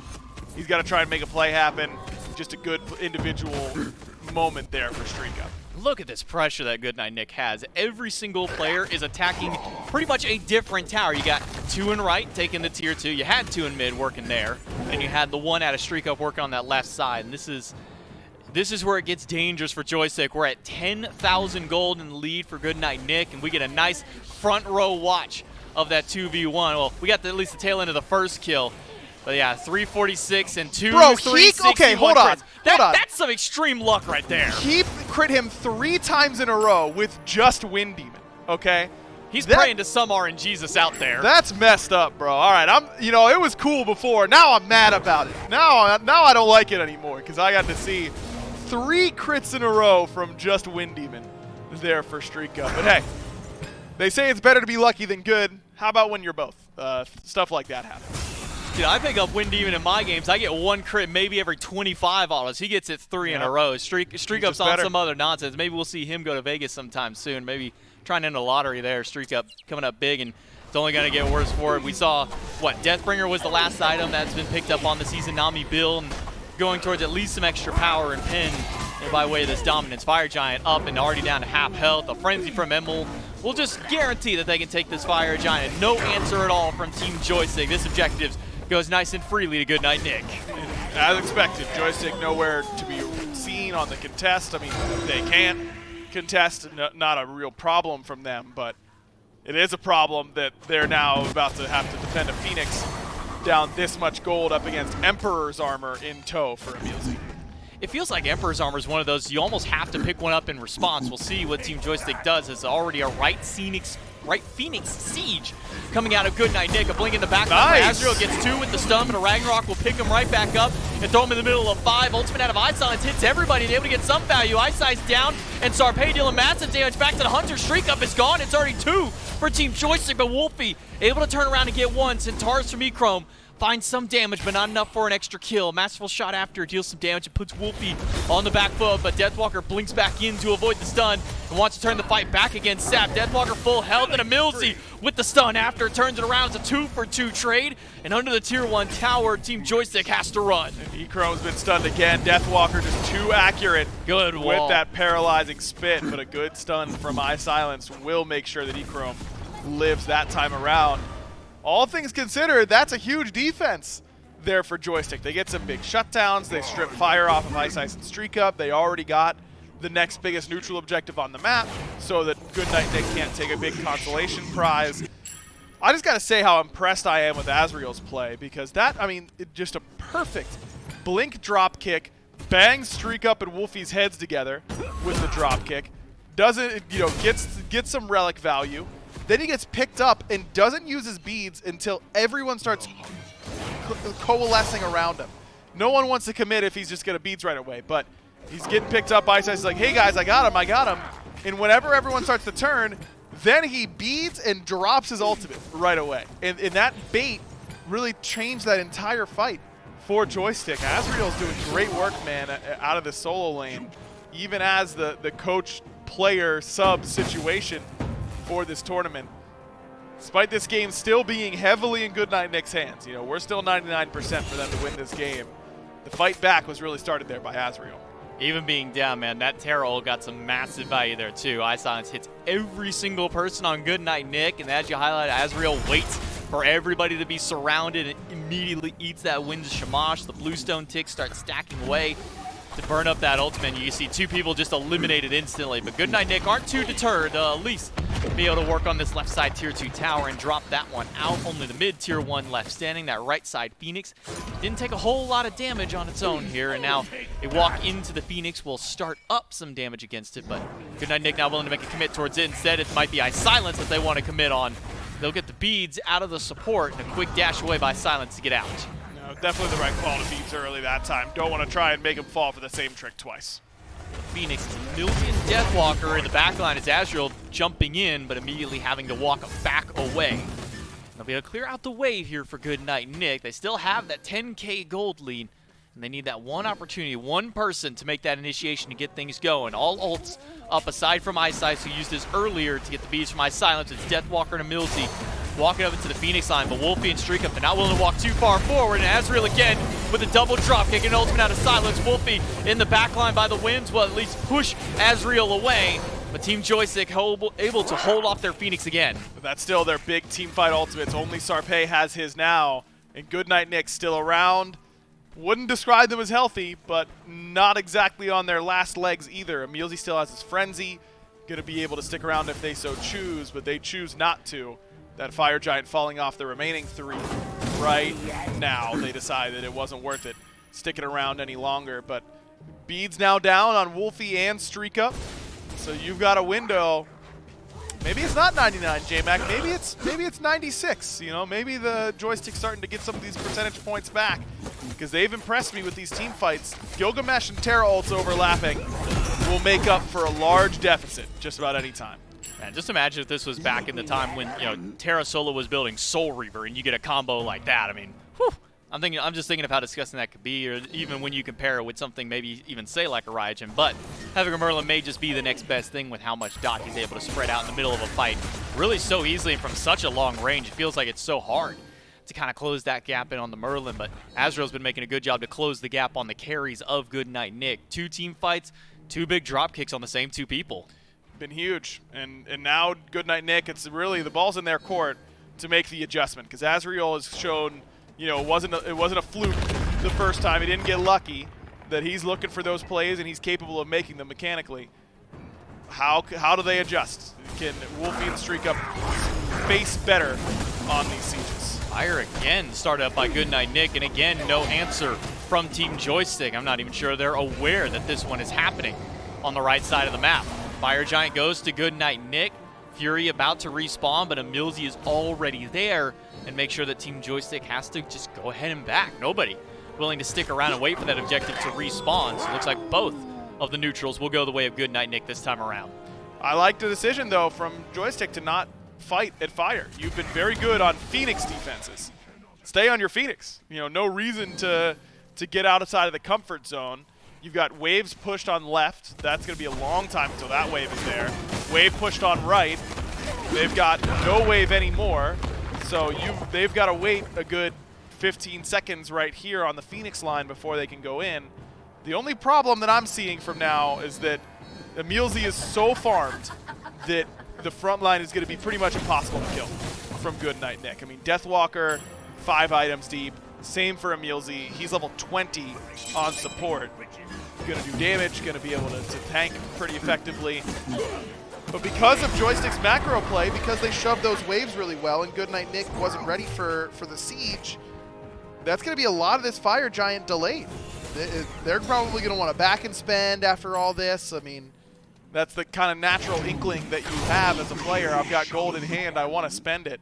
But it won't be enough to complete any full items, so it's really not that scary for Goodnight Nick to reset. And you've already wasted 1.5 minutes of this fire from Joystick just because you did a good job pushing waves. Not just that, I mean, yeah, as you're highlighting here, I mean, they've got to push all these waves back up. Every single wave on the map is on Goodnight Nick's side of the playing field. Team Joystick able to hold them off just a little while longer, and now we're approaching near 2 minutes, and they looked at a Phoenix, and that's about all they did was they looked at the mid-tier, or that mid-lane Phoenix. They were able to get the they were able to get the Oni Fury in the middle of that fight there, so they're at least able to get something off of nothing out of it. But now they're down 2 full minutes on the Fire Giant. Well, where will the siege start? They make it a 3-2 split, 3 to the left, 2 to the middle.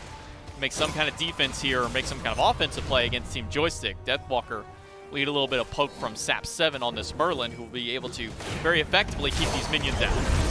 Emilzy first one in on this left-hand side, and the poke from Wolfie still pretty solid, but Merlin's so good on the defense because he has low commit wave clear, spammable poke, all of it's over the wall. He doesn't have to commit himself to a bad position to be in poke range. I like it. Sarpé under fire by Deathwalker, under half health and gone. Ice Ice and Deathwalker team up to take out the jungler, and Azriel has to walk back away himself. Ice Ice is going to take him all the way back to the fountain. I thought he was going to take him out of the fountain, but Ice Ice will turn tail and decide to go back with the rest of the team. Meanwhile, on the left side, the 2 versus 3 defense, and that defense isn't going to hold up for much longer. Phoenix falling down. Azriel gets another drop kick on 2. Streak up low. Has to use the Aegis, but Ekrom blows him up. The Winter Shamash in the backline on Wolfie. Aegis used, and he's stuck inside the winds with Emilzy. Azriel alone is zoning so many members of Goodnight Nick away, but eventually Emilzy able to turn that one around and at least get one. Silence on the run, and Ice Ice was waiting, but decides he's just going to grab that mid Phoenix. Left Phoenix should fall as well, even without the Hunter. Ice Ice wants to jump in that backline, but he'll wait for the rest of his team. Left and mid Phoenix is now both down. Goodnight Nick up nearly 17,000 gold, and at this stage of the game, that 17K is still very relevant with nobody being that full 6-slot build just yet. Well, I say that aside from Deathwalker, who does have that Wing Blade as the last item. They'll be able to go back and spend up a lot of gold that they've gotten from here, but the Fire Giant buff now about to fall off about 5 seconds till they lose that buff and can go for a reset here at the Fire Giant. And that whole play gets started off because Deathwalker just decides he's sick of waiting around. I'm going to blink in on Sarpé, and let's just see what happens. Sarpé eats the whole Ghastly Breath, the entirety of Paralyzing Spit, then goes, oh yes, this is damage, I need the beads. And by that time, Ice Ice blinks or jumps in, damage from Stygian Torment happens, and Sarpé's dead before casting an ability in that siege. And that just can't happen. You know, you're winning your 2v2 is a lot easier than winning your 5v5. These 5v5s have not gone Goodnight Nick's way, and so they split it up 3 and 2, and Deathwalker just makes the individual play alongside Ice Ice in order to break that siege open. But even still, Joystick had a pretty fierce defense on that left-hand side. Wouldn't be surprised if Joystick start to play for some more desperation. You know, maybe try and loop around this fire try and make a play happen, because now you're 5-on-5. You don't get an honest 5-on-5 the rest of the game if you're Joystick. And Goodnight Nick should never present an honest 5-on-5. It should be pushing in these fire minions, looping around the back, you know, trying to complete these 3-2 split scenarios again. There's no reason to give the enemy team an honest fight from here.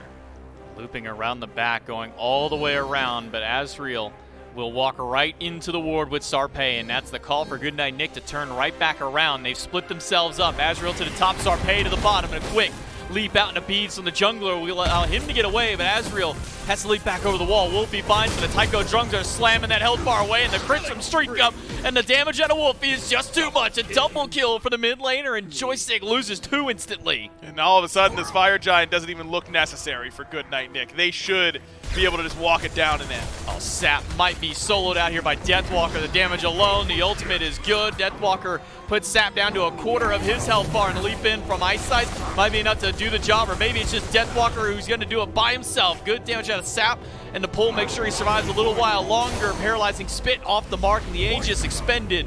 And the Centaurus out of Ekron fires some damage back. Streak Up wants that kill, but he won't find it against Sap. Now, I mean, it has been some time, and they've taken some pokes. So Goodnight Nick can't just waltz in and end anymore. They chase those kills a little bit instead of just keeping their eye on the prize. So, I mean, look, they're going to go back and get an EFG almost certainly. I don't see a world where they aren't still in a commanding position now. Streak Up, he'll start at the Pyro just for some extra lifesteal. Maybe it's just the Pyro only instead of that enhanced Fire Giant, especially with Deathwalker getting poked out here by Ukrom and Silence. Good damage firing back. Silence has to run away, but the Ragnarok is here to pick him up and hold him right in place for the rest of the team to take him down. Ice Eyes does get the final hit, but the support down means Joystick's front line has been crippled. Ekrom's ultimate nearly back up, has good amount of CDR. Maybe that could be the problematic thing for Goodnight Nick now. That Centaurus stealing away an EFG could certainly throw Joystick's hat back in the ring, but seems like they will not give it the try. Instead, back to base, trying to push out these fire waves as much as you can, and try your hand once again at defending your base. He'll give up the Fire Giant, so enhanced EFG will go the way of Goodnight Nick. Left side Phoenix, short to respawn, same with the mid lane, and only that right one will be nice and healthy for some kind of defense, and that's where we have seen the success out of Joystick comp in the past. Has been these right side, or has been these Phoenix defenses, but it doesn't even seem like they're willing to commit to it. It'll just be walk in from Goodnight Nick. They'll take out the last healthy Phoenix on the map. Sap is gonna lose out on the last of his health bar. A quick flicker gets him out, but how much further can he go? Transformation out of a Milsey and the Tycho drums out of Wolfie. Gonna get some damage off, but it's only onto Ekrom. Sap does get to live to see another fight. That's huge that they get at least one more, but I mean, all 3 Phoenixes are down. EFG still there for Goodnight Nick. Joystick feels like they're just sitting around waiting for the inevitable at this point, because where do you try and fight them? You got to fight them outside the base, because your base doesn't provide you anything from here. Team Joystick trying to go for that fight early. Silence is the first one up. Ekrom gets some damage against Deathwalker. A leap in from Milsey. Nice Gets the giddy up out of Ekrom, and the beads out of him as well. It'll be an immediate drop kick against Deathwalker. Push him against the wall. Winter Shamash doing a lot of damage. It's just the 1v1 between the junglers. Sarpei has to use the bat out of hell, but Ekrom doesn't have any defenses left in his arsenal. He gets picked up, and it's a blink for blink trade out of the jungle with Deathwalker at the front line, who was on such low health. He doesn't care anymore. And ultimate onto Sap 7 gets the beads out of the mid laner, but that's going to be all that the mid laner can do as he goes down instantly to Goodnight Nick. And Goodnight Nick are going to turn this one around and take us to game number 3, provided they can walk into that throne room and end the game. Look, I mean, this game has been all Goodnight Nick, and it was a valiant defensive effort from Joystick. Truthfully, that was impressive, what they were able to do in this game and keep it close. But that lead was just too much, and it just required too many mistakes from Goodnight Nick to come back into it, and too many phenomenal plays from Joystick if they wanted to do the same. So can't afford to have that bad of an early game. Really, really impressed with the way that the dual lane bounced back from Goodnight Nick in this game. Thought they played a lot better. Sarpei had a really rough game on the Camazotz. I would just look to switch that up, and I think that Joystick should be okay.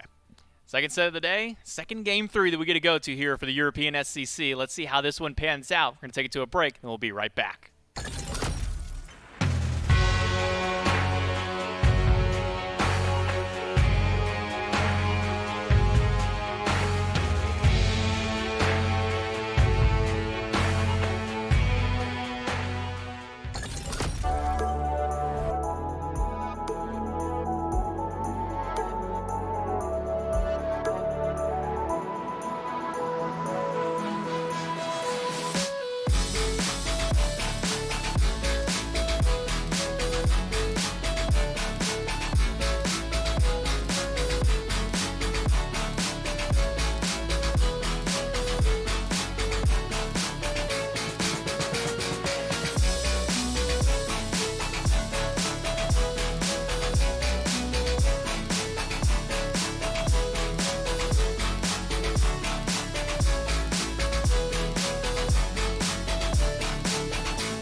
EU SEC has certainly not been strangers to Game 3 sets, and we've got another one here between Team Joystick and Goodnight Nick.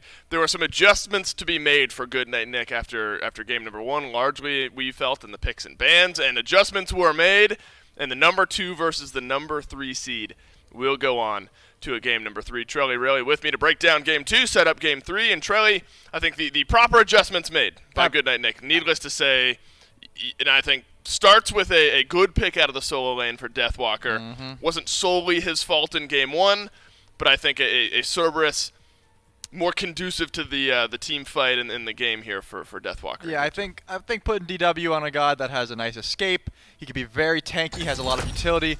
That definitely worked out a lot better than the Mulan in the previous game. He's piloted the Mulan well in the past. This just was not the game for it. Maybe they thought because it was Be As Real they could roll him over. This game, however, made all the difference, as well as putting Wolfie on this Rise Shin. That gave a lot of early pressure as opposed to that Janus. I think that worked really well. Can't talk about that without mentioning Streak Up, absolutely pop off on the Izanami here. Yep. I mean, being able to always outbox the enemy ADC is definitely a plus, so as long as you're ahead of the Chiron, that's always going to be cool.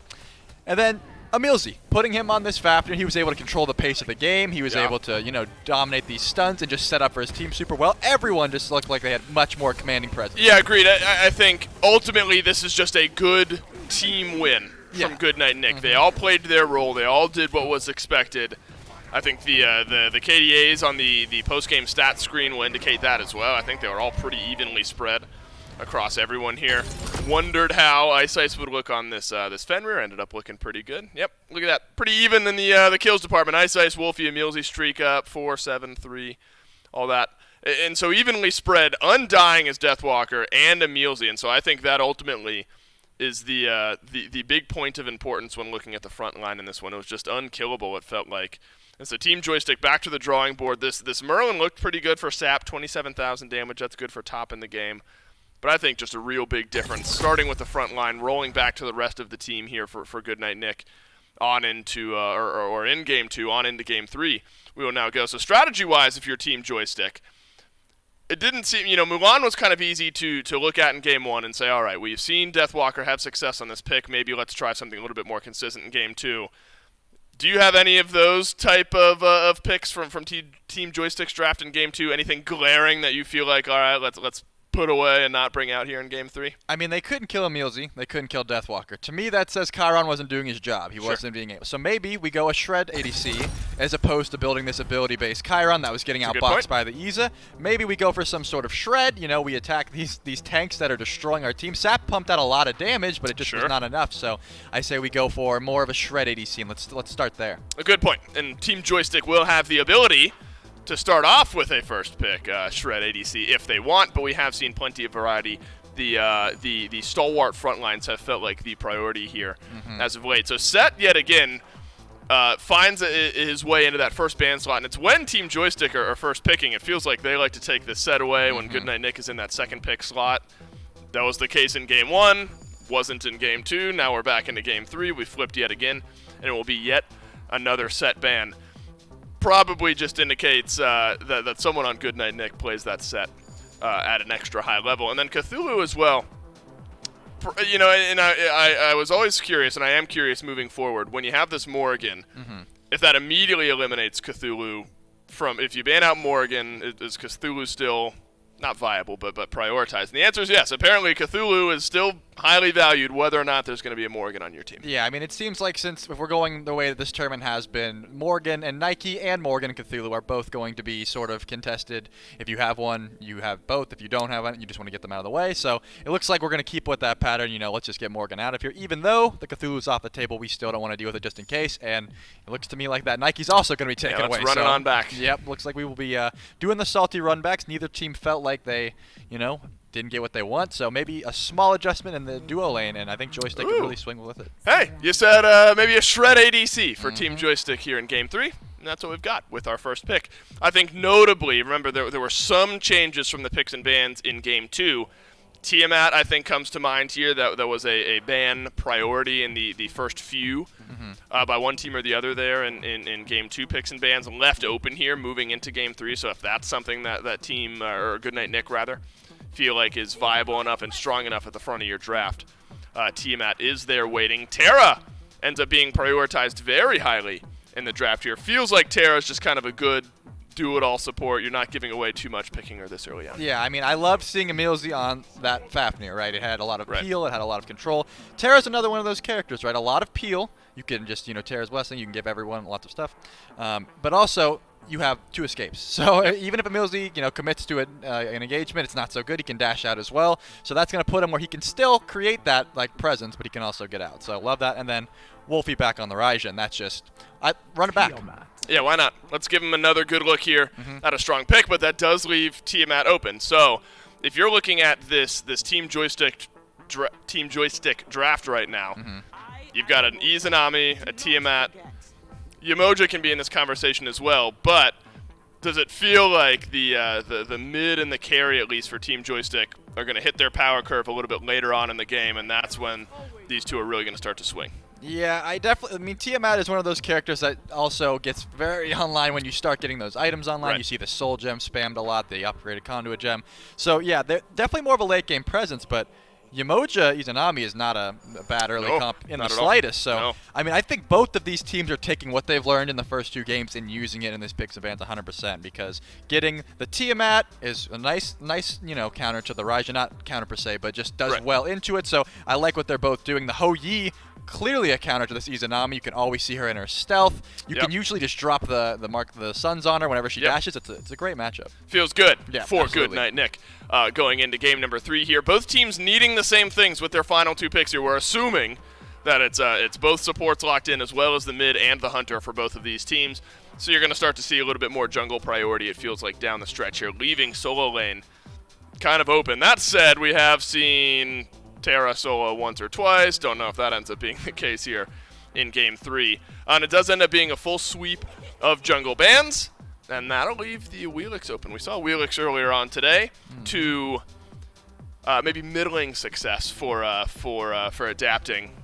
What do you like about the Wheelix here for Good Night Nick? I mean, one thing I'll say is the Tsukuyomi was definitely banned away last time, so this is going to be a sick end. But for the Wheelix, it wasn't exactly what they were looking for, and I think the big issue with that was pulling the Bacchus into you. Now, pulling a lot of these picks into you isn't going to be that big of an issue, right? Having Yamoja on top of you, you could be pulling into a River's Rebuke, but barring that the emoji gets a beat, I think this is a pretty sweet counter because, all those portals are going to be whooping them around, and you can get your choice of who you want to pull here. So I do like it, as well as the King Arthur. He's pretty hard to knock up, so that's a good counter to that as well. So it's going to be very this Wheelix is going to have to be played perfectly, I would say. Going to have you're rolling the dice. You're betting big on the Wheelix looking good for Good Night Nick here into game 3. This is an Ares hover, and so you thought one pull was obnoxious to deal with, and that's Wheelix out of the jungle.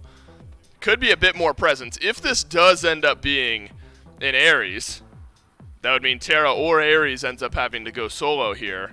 And so I am intrigued to see if that ends up getting locked in, and it does get locked in indeed.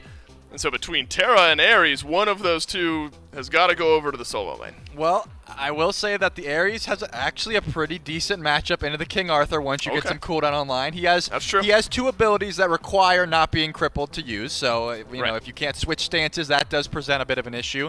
He's pretty much going to force him to go into beads if that is the case. But on the flip side, Izanami does not appreciate the Ares either. She doesn't have any CC immunity in that ult, so she's going to have to burn beads every time that ult is available. So, I mean, honestly, it could go either way. It doesn't mean that it's going to have that amount of success. There are definitely ways to deal with it, but this is a toss-up. I think, honestly, I would prefer to see the Terra just because it has better clear in the solo lane. And I am curious here because Ares, it feels like, operates so heavily around whether or not you can burn those beads off of the enemy team. Do you think Ares, regardless of where he ends up, whether it's solo or support, do you think that this is the style of composition going into an Izanami Tiamat, Yamoja, Tsukuyomi, Arthur, where you can shred some of those beads off consistently? I mean, I would say that they picked this because they want to be aggressive. They are going to try to get these Awilix blinks in. Maybe Ares gets the beat for the Awilix, maybe vice versa. But yes, I think this team brings a lot of pressure.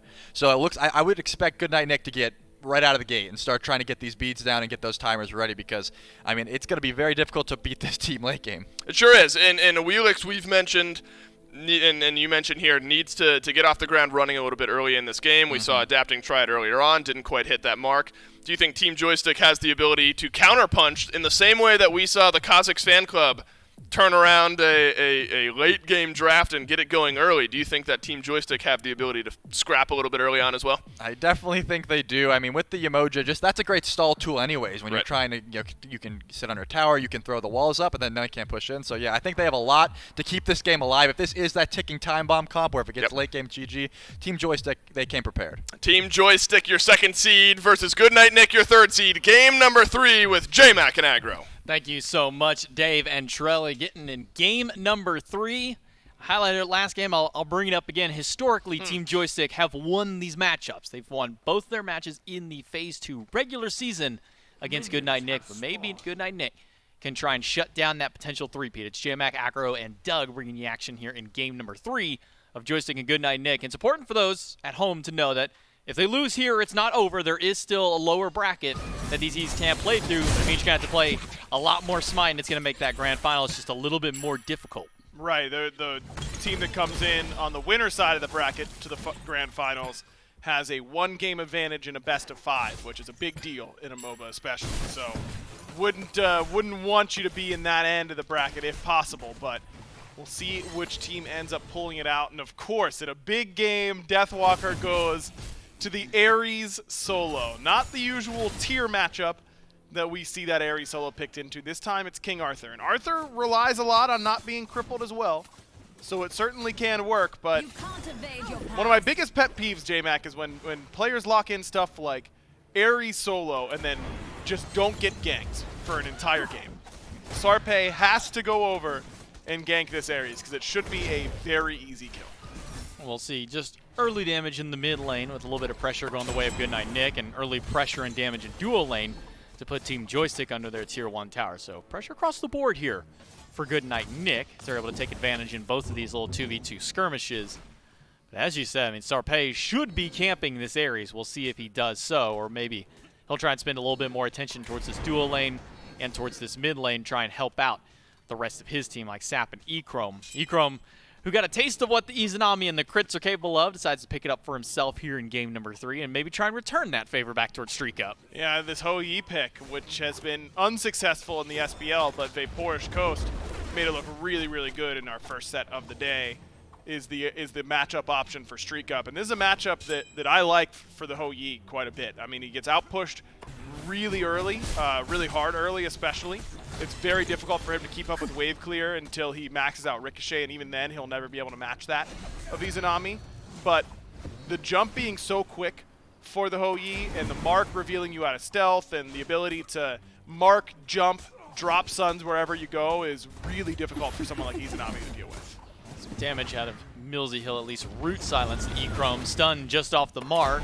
Crow is out, and the Ricochet will at least tag Echrome for some damage right back at it. But now that all the abilities by Goodnight Nick have been used on the gods, the wave is the next important thing, and Joystick will have that clear in spades thanks to the help of this Izanami and the Emoja.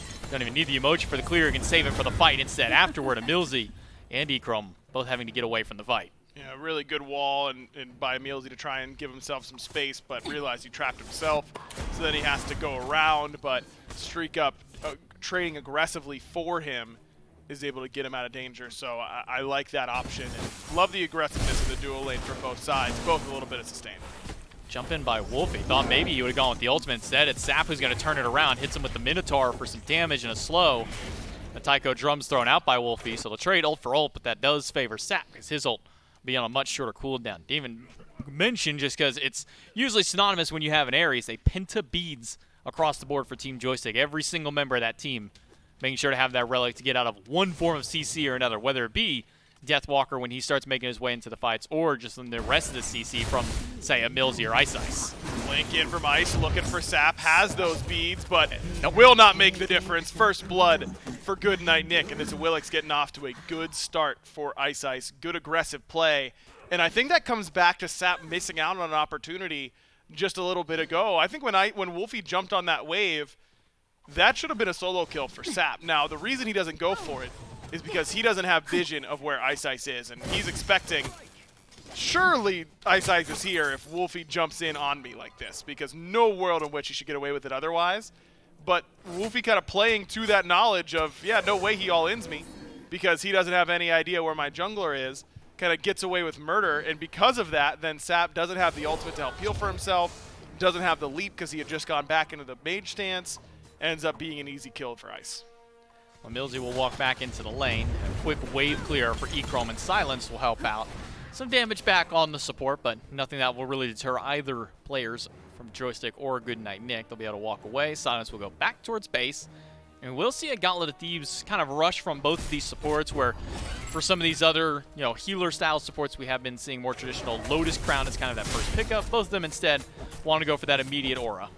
Yeah, not a real surprise. I mean, Lotus Crown, definitely the call on Sylvanas, who has an AoE heal on demand, but Silence is going to be using a lot of his Omi on the stuns in the early game. Emilzy using his root more aggressively and less so for a team heal. And it's just easier to apply that Lotus Crown for Sylvanas, and it feels like it stacks better because it provides protections already. You got to double down to those protections with Lotus Crown. I still expect Lotus to be in the build for at least one of these supports, but not as required early as it is on Sylph.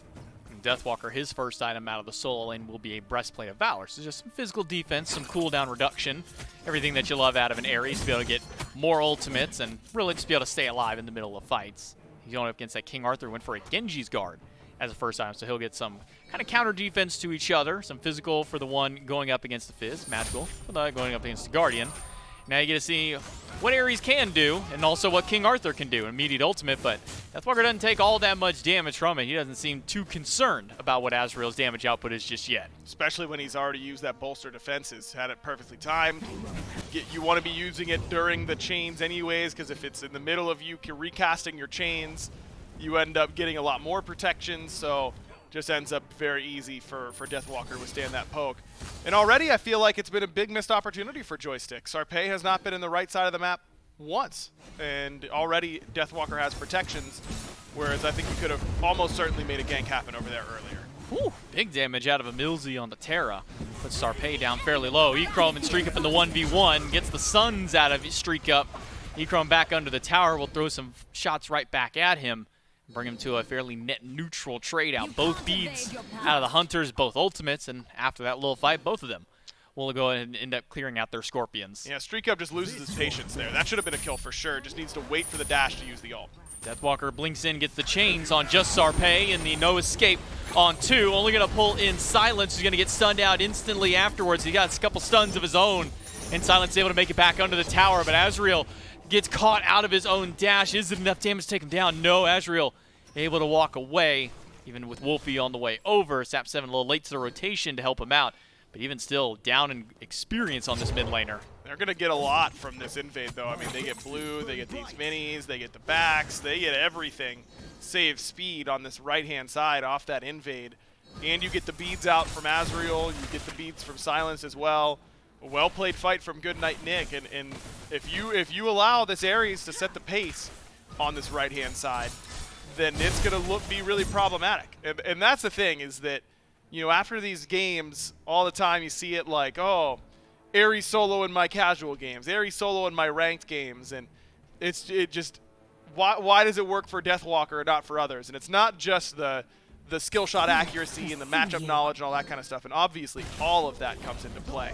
But it's the teamwork on making sure that he's not left out on an island and that we are ready to counter gank for him and we are ready to play around him. And it's that if Sarpei does start camping him, if Sarpei makes these early rotations, it's that Ice can punish him with a dual lane gank or an invade or something in order to de-incentivize those plays. But it can, it doesn't mean that you can't do something to this pick, and it just kind of irks me whenever teams go, oh well, if I go there, then they're just gonna do this on the left side of the map. And while that can be true, I'm just always a fan of making them show me that they're ready to do the right thing instead of just assuming they will every single time. Especially with Deathwalker going Blink, the only defense he has is what's naturally built into his kit. They haven't been able to really do much against this Ares just yet. It's zeros across the board for both of the solo laners. No assists, no kills towards either of them, no deaths, namely. But Deathwalker does have a slight experience lead, up level 10 to level 9 over Azrael. And now going back and getting a Void, or working towards a Void Stone. We'll pick up that tier 2. Not only bolsters just his defenses from there, but because of his passive. Once that is fully upgraded, he'll have a little bit of extra power to boot on there. Yeah, love the Void Stone on Ares. It's been built on him since he was released for good reason. It just synergizes so well with what he wants to do. But not a lot of HP in the build for him at the very least. Good amount of protections, but some early pen might be able to chew through all that. Hopefully the quick Thunder Crash gets away as Sarpei and Silence start posturing up towards him. Instead, it'll just be a Greater Scorpion now for Goodnight Nick. They'll be able to drop that one down no problem. And as we're approaching that 10-minute mark, it means we'll get to see that Fire Giant and Pyromancer spawn in pretty close to right on time. Silence will use his Riptides to get out. Gold Fury has not even really been looked at. Just got that Scorpion earlier on. And now teams will be sitting rather even across the board, only about 1,000 gold up in Goodnight Nick's favor. As per usual, Game 3 usually starts out a bit slower than the other games in this spot, but Emilzy trapped. Emilzy trying to find a way out, has enough tankiness to stay alive throughout the onslaught of damage that just came from Ice Silence. Not much further follow-up from Team Joystick. They expend a big ultimate to try and get Emilzy, and it doesn't look like they really got anything aside from Wolfie's ultimate out of the trade. Yeah, Emilzy has been very, very greedy is too strong a word for sure, but he has not been giving up farm in this set. I mean, he was really far ahead in the last game, and he is even or one level behind everyone on Team Joystick, except for Silence, who he's ahead of. And whenever your support does that, I mean, it does, you know, slow down your carries, and on certain teams, cough, cough, the Leviathans, obviously that's not acceptable. But there is a strength to it, and that's that the normal game plan of let's just kill the support because they're going to be in front of us all the time and they won't have all this protection yet is no longer a viable strategy. And I think in the way these games have been played, I really like the idea of giving Emilzy some extra farm, being a little bit more selfless with my farm as a mid laner or as a jungler, and allowing him to be there because he can contribute more that way. I mean, look what he's doing with that farm. He's just walking into mid lane and dashing aggressively. Now a rotation to the right-hand side to once again strip the blue buff away from Azrael. This King Arthur has not got to have a whole lot of fun in holding on to that blue buff. Sarpei slowed down from the autos out of Emilzy and a pull back off the Riptide. Silence has to use the beads to get away from Ice Ice's ultimate. So one relic burned down. Only had to use Ice Ice's ultimate in return. And every time, it's the same thing. Just they get the blue buff, they get a little bit extra, and then they walk away. And it's just clean smite from Goodnight Nick. I've liked the way they've been aggressive on this right side of the map, where normally Deathwalker would be susceptible to being ganked. Because his whole team is coming to help and they're bringing the fight to him, it means that he's got strength in numbers on that side of the map and can actually use his utility a little bit better, and his front lining is actually valuable instead of just him trying to run away from whatever Joystick is throwing at him.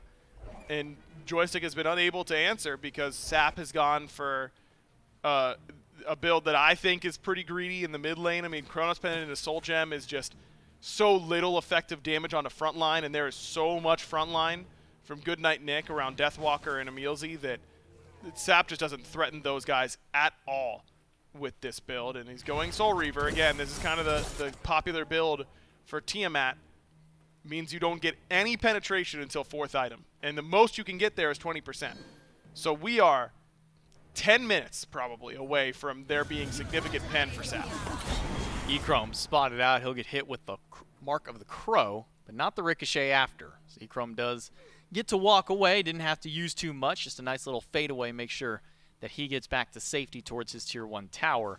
Goodnight Nick, not shy at all about wanting to show some presence on the map. Ice Ice even rotating towards red buff. Silence will spot him out. Gets a stun against Ice Silence, and a quick leap away will make sure that Ice Ice can get away from Team Joystick. Team Joystick, they're playing very defensively on their own jungle inside of their own side of the map. That allows for Gold Fury to get started up by Goodnight Nick. And Deathwalker now rotating over here. Who's going to step up and try and get in front of Deathwalker for this Gold Fury? The answer to that is absolutely nobody. Team Joystick do not show enough presence at this Fury, and Goodnight Nick are able to sweep it away. A good pull from Goodnight Nick. They just have vision dominance on this side of the map. Deathwalker with a really well-timed rotation. Just beats out Azrael, who's still farming on that right side, which is a tendency you'll see from some soul laners who have been losing blue after blue after blue. They're so much less willing to rotate early because they feel like they're so far behind and need the farm. And in some cases that's true. So they try and use that power play. Good identification from Joystick that, hey, we can contest this oh, never mind, Deathwalker's here, let's back it up and give. It's still just a smart smite from Goodnight Nick, and Joystick have yet to really be the aggressors at any point in this game. They have only been responding to what Goodnight Nick has thrown at them. Team Joystick do get a Draugr, but they lose a Pyromancer because of it. 1,700 gold now for Goodnight Nick. Not much of a gold lead, but considering that we're almost 15 minutes in, we've gotten 1 kill, and it's only been neutral objectives and really just farm inside the jungle to where Goodnight Nick has been able to pull away. Starting to slowly walk away here from Team Joystick.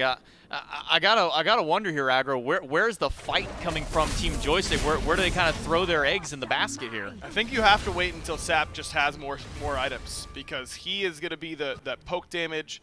The poke damage from Goodnight Nick isn't as good this game, I think, and could really struggle potentially with the long-range Tiamat damage.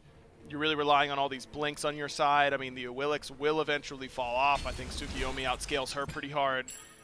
I kind of think that Joystick is not in a position that they're happy with, but also aren't that concerned, because I do think they outscale what Goodnight Nick has. They just need the capability to actually kill frontline, and as I said, we are far from that point, because Sap isn't done with his Soul Reaver yet. You know, getting close, has 900 gold in hand after that buy of Book of Souls, so he's close, but not quite there, and then he's got to start up Obsidian Shard, and it's going to take him a while there. Once he gets those 2 items, I think Joystick can start to take these fights a little bit better. It's just a matter of not losing too much in the interim. Goodnight Nick gets aggressive towards the Tier 1 tower in mid, but it's just going to be a Milzy throwing out some damage. Sap will not return fire against them, and so it'll just be a quick wave clear out of the mid lane. Experience relatively even across the board. No real level leads anywhere, only Eyesight with about a half level in the jungle. Everybody else fairly even across the board. Even Wolfie's been able to pick a small one. Riptide at least gets Sap out.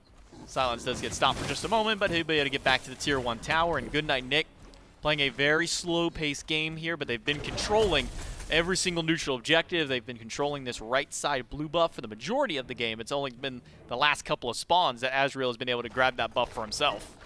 Even with that pressure, even though they don't get the blue buff this time, they are able to get the first tower of the game in that solo Tier 1, give themselves a nice little 500 gold spread across the team, a little bit of extra map pressure, and this can unlock a little bit more map presence from Deathwalker, who's picked up the Phantom as his second relic to try and make sure he doesn't just get trapped by these Rivers Rebuke. A little bit of damage in mid lane, but again, just mostly farm is the important thing for both of these teams, especially for Sap, who wants to finish that Soul Reaver and get started towards that Obsidian Shard, try and get some of that pen online, because he has 0 in the kit, not even an ounce of flat pen to his name just yet. And no anti-heal. No anti-heal either. Which is criminal up against Emilzy on Terra and Wolfie going Lifesteal build. I mean, he's got Soul Gem Typhons going Vamp Shroud again, and he's going to get everything he wants out of this healing, because there's no Ankh from Joystick. There's 1 Brawlers. There is nowhere near enough anti-heal, and Sap can't buy it. He just doesn't have room in the build with the build that he went.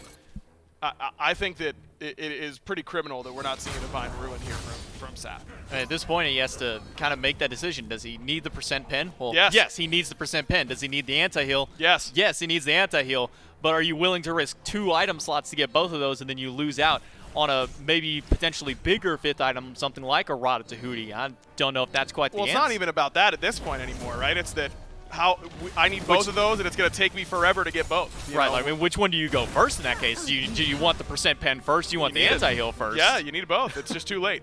Divine is so inefficient for him to buy at this point, because you've lost the main draw, which is that it's cheap. You get some power, you get some flat pen valuable in the early game, percent pen better in the late. You're well past the point of that, 10 or 15 flat pen that Divine has making any difference for you at all. It would literally be 2,300 gold for the power and the anti-heal, which is not particularly stat efficient. Will be Goodnight Nick setting up as the Oni Fury is respawned. And Milzy will lock in 2, and Eyesight will get the beads from Sap off the ultimate, but Silence is locked in place and trying to find a path out. The Riptide will get him away. The wall deals some good damage back. All 5 of Goodnight Nick grouped up here in this mid lane, and E-Chrome a little late on the rotation, but a startup of this Tier 1 siege. Goodnight Nick will walk in. Team Joystick not willing to respond just yet. Sarpé on the backside of the fight, and a blink in for Azrael. Gets one with the ultimate, but it's a quick disengage for some of the members of Goodnight Nick. For the rest, they'll walk forward and get some chains and get some damage out, but mid lane's beads are down. Sap does not have that relic for the fight. That's big. Sap really needs those beads in the face of an Ares ultimate. He basically has to be willing to stay in grounded stance until that ultimate goes off, because if Deathwalker just blink chain ults him, he won't be able to switch into the grounded stance and get the CC immunity off in time. Now's the question again, is who's willing to step forward up against Deathwalker and Wolfie. Azrael wants to try to, but he's not going to get much more than a walk up. Be another Fury going towards Goodnight Nick. This time the Oni Fury secured by them, and continuing to up this gold lead. Now 4,000 again. Doesn't seem like a whole lot, but I mean, Agro, we're a single kill in the game, and it's been nothing but objective control out of Goodnight Nick. 2 tier 1 towers, net them 1,000 gold just in that alone, but everything else has just been them holding the map. Look, I mean, Joystick, like I said, I think they scale really well. I think they can outscale Goodnight Nick, but with the realization that there's not going to be enough anti-heal, I like Goodnight Nick's odds. Deathwalker walks in, finds an ultimate onto Sap. That'll pull him right back inside the Suns. Deathwalker credited for the second kill of the game, and Emilzy will zone the rest of Team Joystick out. Fire Giant on the board, and maybe that would be the call from Goodnight Nick. No, it'll be a Pyromancer started up by them. Silence and Sarpei here. Echrome pushing up a tier 1 tower of his own to try and net something for Team Joystick. Yeah, smart play by Echrome, just splitting it up and going for the tier 1, trying to get something going for their side. But as I was about to say, I think that Goodnight Nick have done a lot of the right things. They put pressure on the right side of the map to make sure that Deathwalker can't get ganked. They've de-incentivized Sarpei from being aggressive on that side of the map and the left side of the map because of how aggressive Goodnight Nick themselves have been on the right. Sarpei, or Sap, has just been set behind from minute 1 because that first blood on him, and Wolfie's been able to control that lane very well up until this point. And Emilzy's getting enough farm that he can't be an easy pick target. So Goodnight Nick, I mean, only 2 kills, but they have certainly been the aggressors every single time. And Joystick is just letting the smite happen around them. They aren't really being active participants. They're experiencing it. Yeah, they're experiencing a game called Smite instead of really being participants. And so it's time for them to figure out where they put their foot down. You know, you asked earlier how they get these fights started. Even when Sap gets these items now, I think if Goodnight Nick is 5, if they're grouped as 5, I don't think you can beat them because you just don't have the anti-heal to take down Emilzy and Wolfie in the fight. They just have too much sustain. So now you've got to try and find a pick target, and the easy one would be Deathwalker with the River's Rebuke, but he's got Phantom. I'm seeing few options for Joystick. It's looking pretty grim. Tier 2 tower right side will be the target for Goodnight Nick, and doesn't seem like anyone from Joystick want to step up to try and stop that one, and not much that they really can do. Everybody on Team Joystick spread across the map. It'll be all 5 of Goodnight Nick taking out that tower. Echrome and Silence grouping up with Sarpei inside the jungle might try and look for a fight here, but Goodnight Nick is a full squad grouped up. They got the relic advantage, every single one aside from the blink. That's up in 5 seconds for Deathwalker to start this out. It's the bead still gone from Ice Silence. The Aegis had a sap.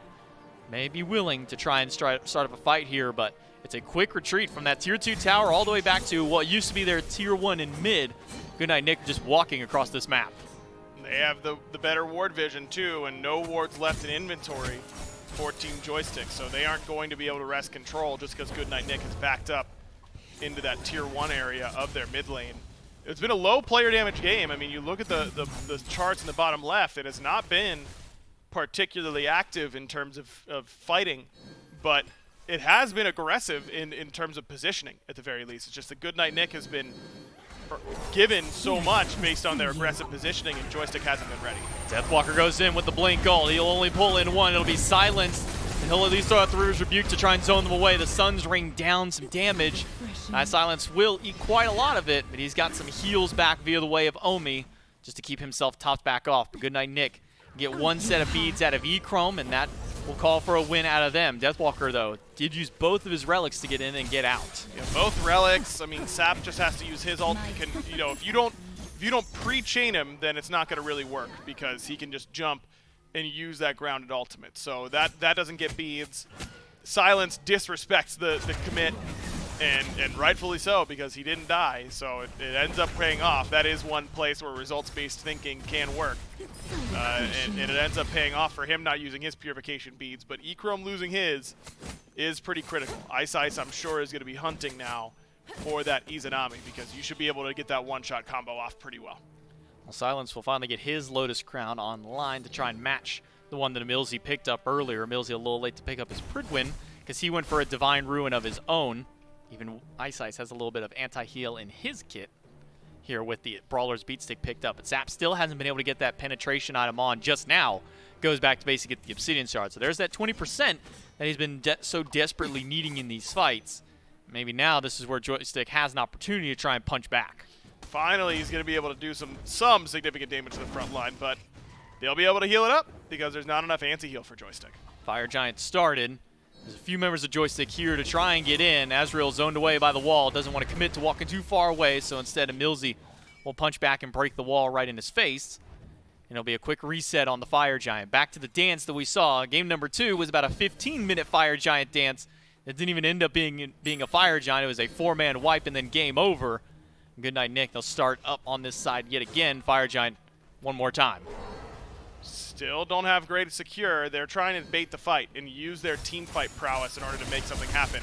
Still 30 seconds on the beads for Echrome. Deathwalker walks in, gets 2 sets of beads, and a pull-in on Azrael by Ice Eyes. Reverse Rebuke dropped down, and Emilzy eats the damage from the ultimate, but Sap is charging forward along with the Tsukiyomi ultimate by Sarpei in the backline, causing a lot of damage, and Sap goes in aggressively, use the ground stance ultimate. Emilzy's getting low, and Emilzy gone. Sarpei picks him up, and now the fight is going the way of Team Joystick. Deathwalker low in health, and Azrael's the one to go forward, but the chain will stun him out, and Sarpei picks up the double kill. Streak up goes down as Sap bombards him with a Primordial Onslaught, and Azrael is not done fighting Deathwalker just yet. A second ultimate picks him up and drops him right into the clutches of Sap.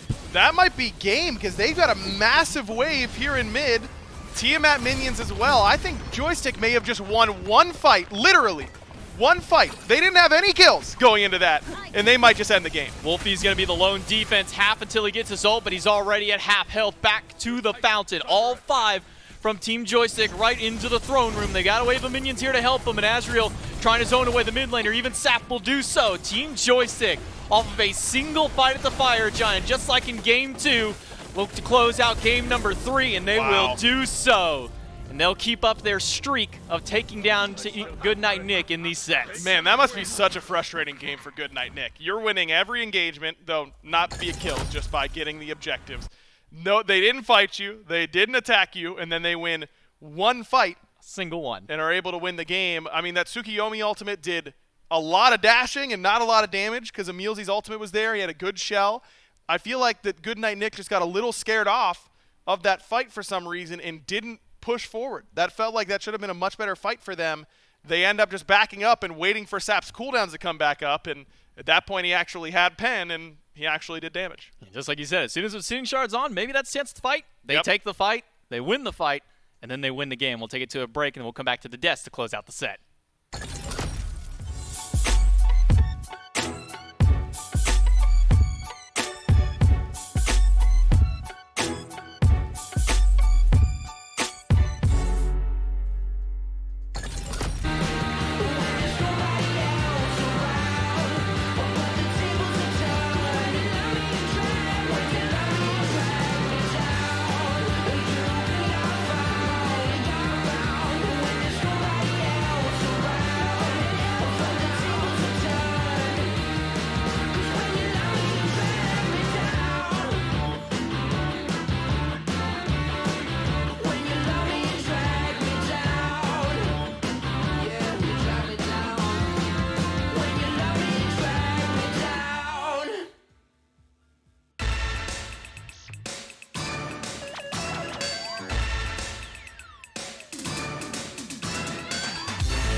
Now, this has been a long-established trend this phase in the EU SCC. Team Joystick versus Goodnight Nick.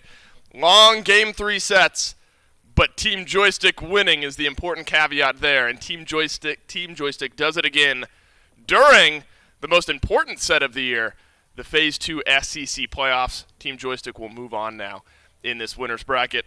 Trelly with me one final time. Admittedly, not a whole lot to break down in this one. It seems like both teams were happy to buy their time and kind of roll the dice on one team fight. Yeah, it kind of seemed like Goodnight Nick's whole draft was based around this Ares. He was going to find a big pull. They'd win the fight. They'd win the game. Maybe that was their strategy. Right. It just didn't play out that way. They didn't really find those pulls, obviously, because it wasn't a very high-killed game. And then, you saw that last firefight. They overstayed their welcome a little bit. The Ares pick pulled, I believe, one, but they couldn't get the pick off it because they had big, and then the whole thing kind of fell apart. Here are the highlights of the game. Team Joystick, 26 minutes in, find themselves a team fight. This is a huge piercing moonlight, actually, from Sarpe. Find some damage, gets like Aegis off 2 or 3 people, it feels like, in this fight. And all of the kills for Team Joystick. They're going into this fight with 0 kills. They bought their time and got their team into a point where they were able to capitalize. And that's so interesting, Trelly, because you don't often see like a 26-minute fight, a low-kill game like this immediately turn into a win. Was just the map state strong enough for Team Joystick? Maybe the deaths were staggered out enough where they could walk down mid lane and win 26 minutes in? Yeah, it seemed like Emilzi's call was, let's fight, this is the fight we need, and it seemed like the whole team was not on that same page. So once they picked Emilzi, it was more like a 4v5, and they're like, wait, Ares can't get out. We've used everything, so maybe they should have committed hard to that. Whether or not it worked out either way, it would have been better than what did happen, obviously. So just one big botched fight into, the old Titan Siege. The old Titan Siege, yeah. 2 kills for Sarpe, 2 kills for Sap, and that's it for Team Joystick here. Hard to read in too much into the damage numbers, things like that at the end of this game. I mean, Wolfie did some good damage earlier on. Sap was the recipient of some pressure early on in this game. You see Raijin a little bit higher up. And that was kind of the last chance for Goodnight Nick was Wolfie on this Raijin.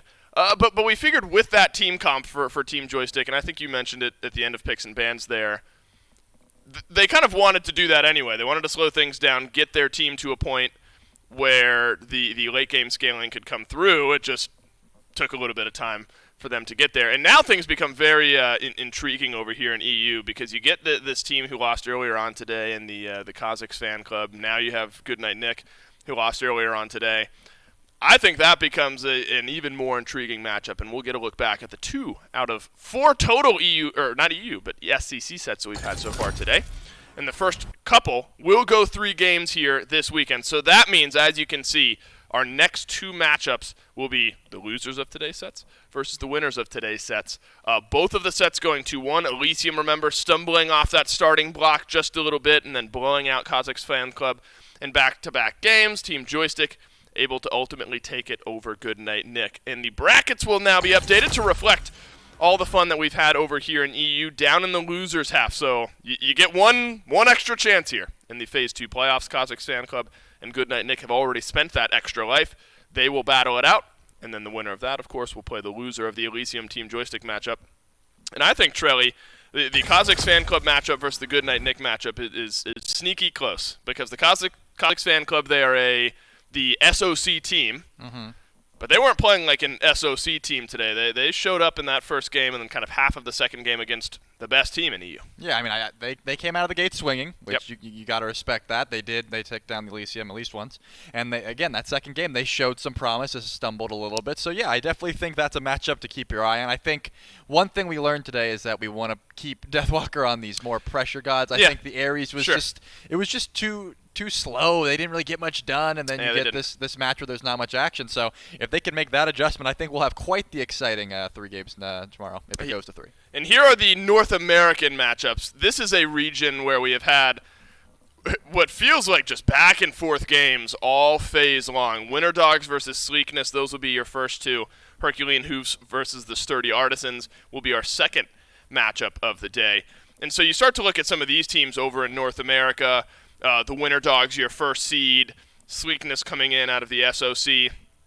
Winter Dogs team, Aquarius, Kirmi, Benny Q, Sybil, who will be subbing in for Gamma, and I think that's worth noting, and Wowie. But you look at North America, Trelly, you've got Meerkat, Cope, Baskin, Gino, Snoopy. You've got them on a team. Relentless One, Sino, Crimson, Ionic, Griff on another. Sleekness's roster is stacked as well. NA is an absolute treat to watch, of course, alongside the EU matches. Oh yeah, NA is going to be a powerhouse. I mean, we're looking forward to those matches all day. Of course, not to say that these were some close games. They're these very were some close. long games. So they're bringing us some great Smite to watch and to cast over. Absolutely. North America, they love to brawl, especially this Winter Dogs team. They like to go out. They like to fight early and often. You don't see many of the games in North America get to that 20 or so minute mark, only a couple of kills on board. And again, it's not right or wrong. It's just a different style of playing the game. And in this one, one that gets drawn out just a little bit further, Team Joystick able to find the one fight that wins them that set. Of course, both teams still alive moving forward into the tournament. The EU portion of day number 1 is done. We've got 2 NA matchups. You don't want to miss them. Stick around.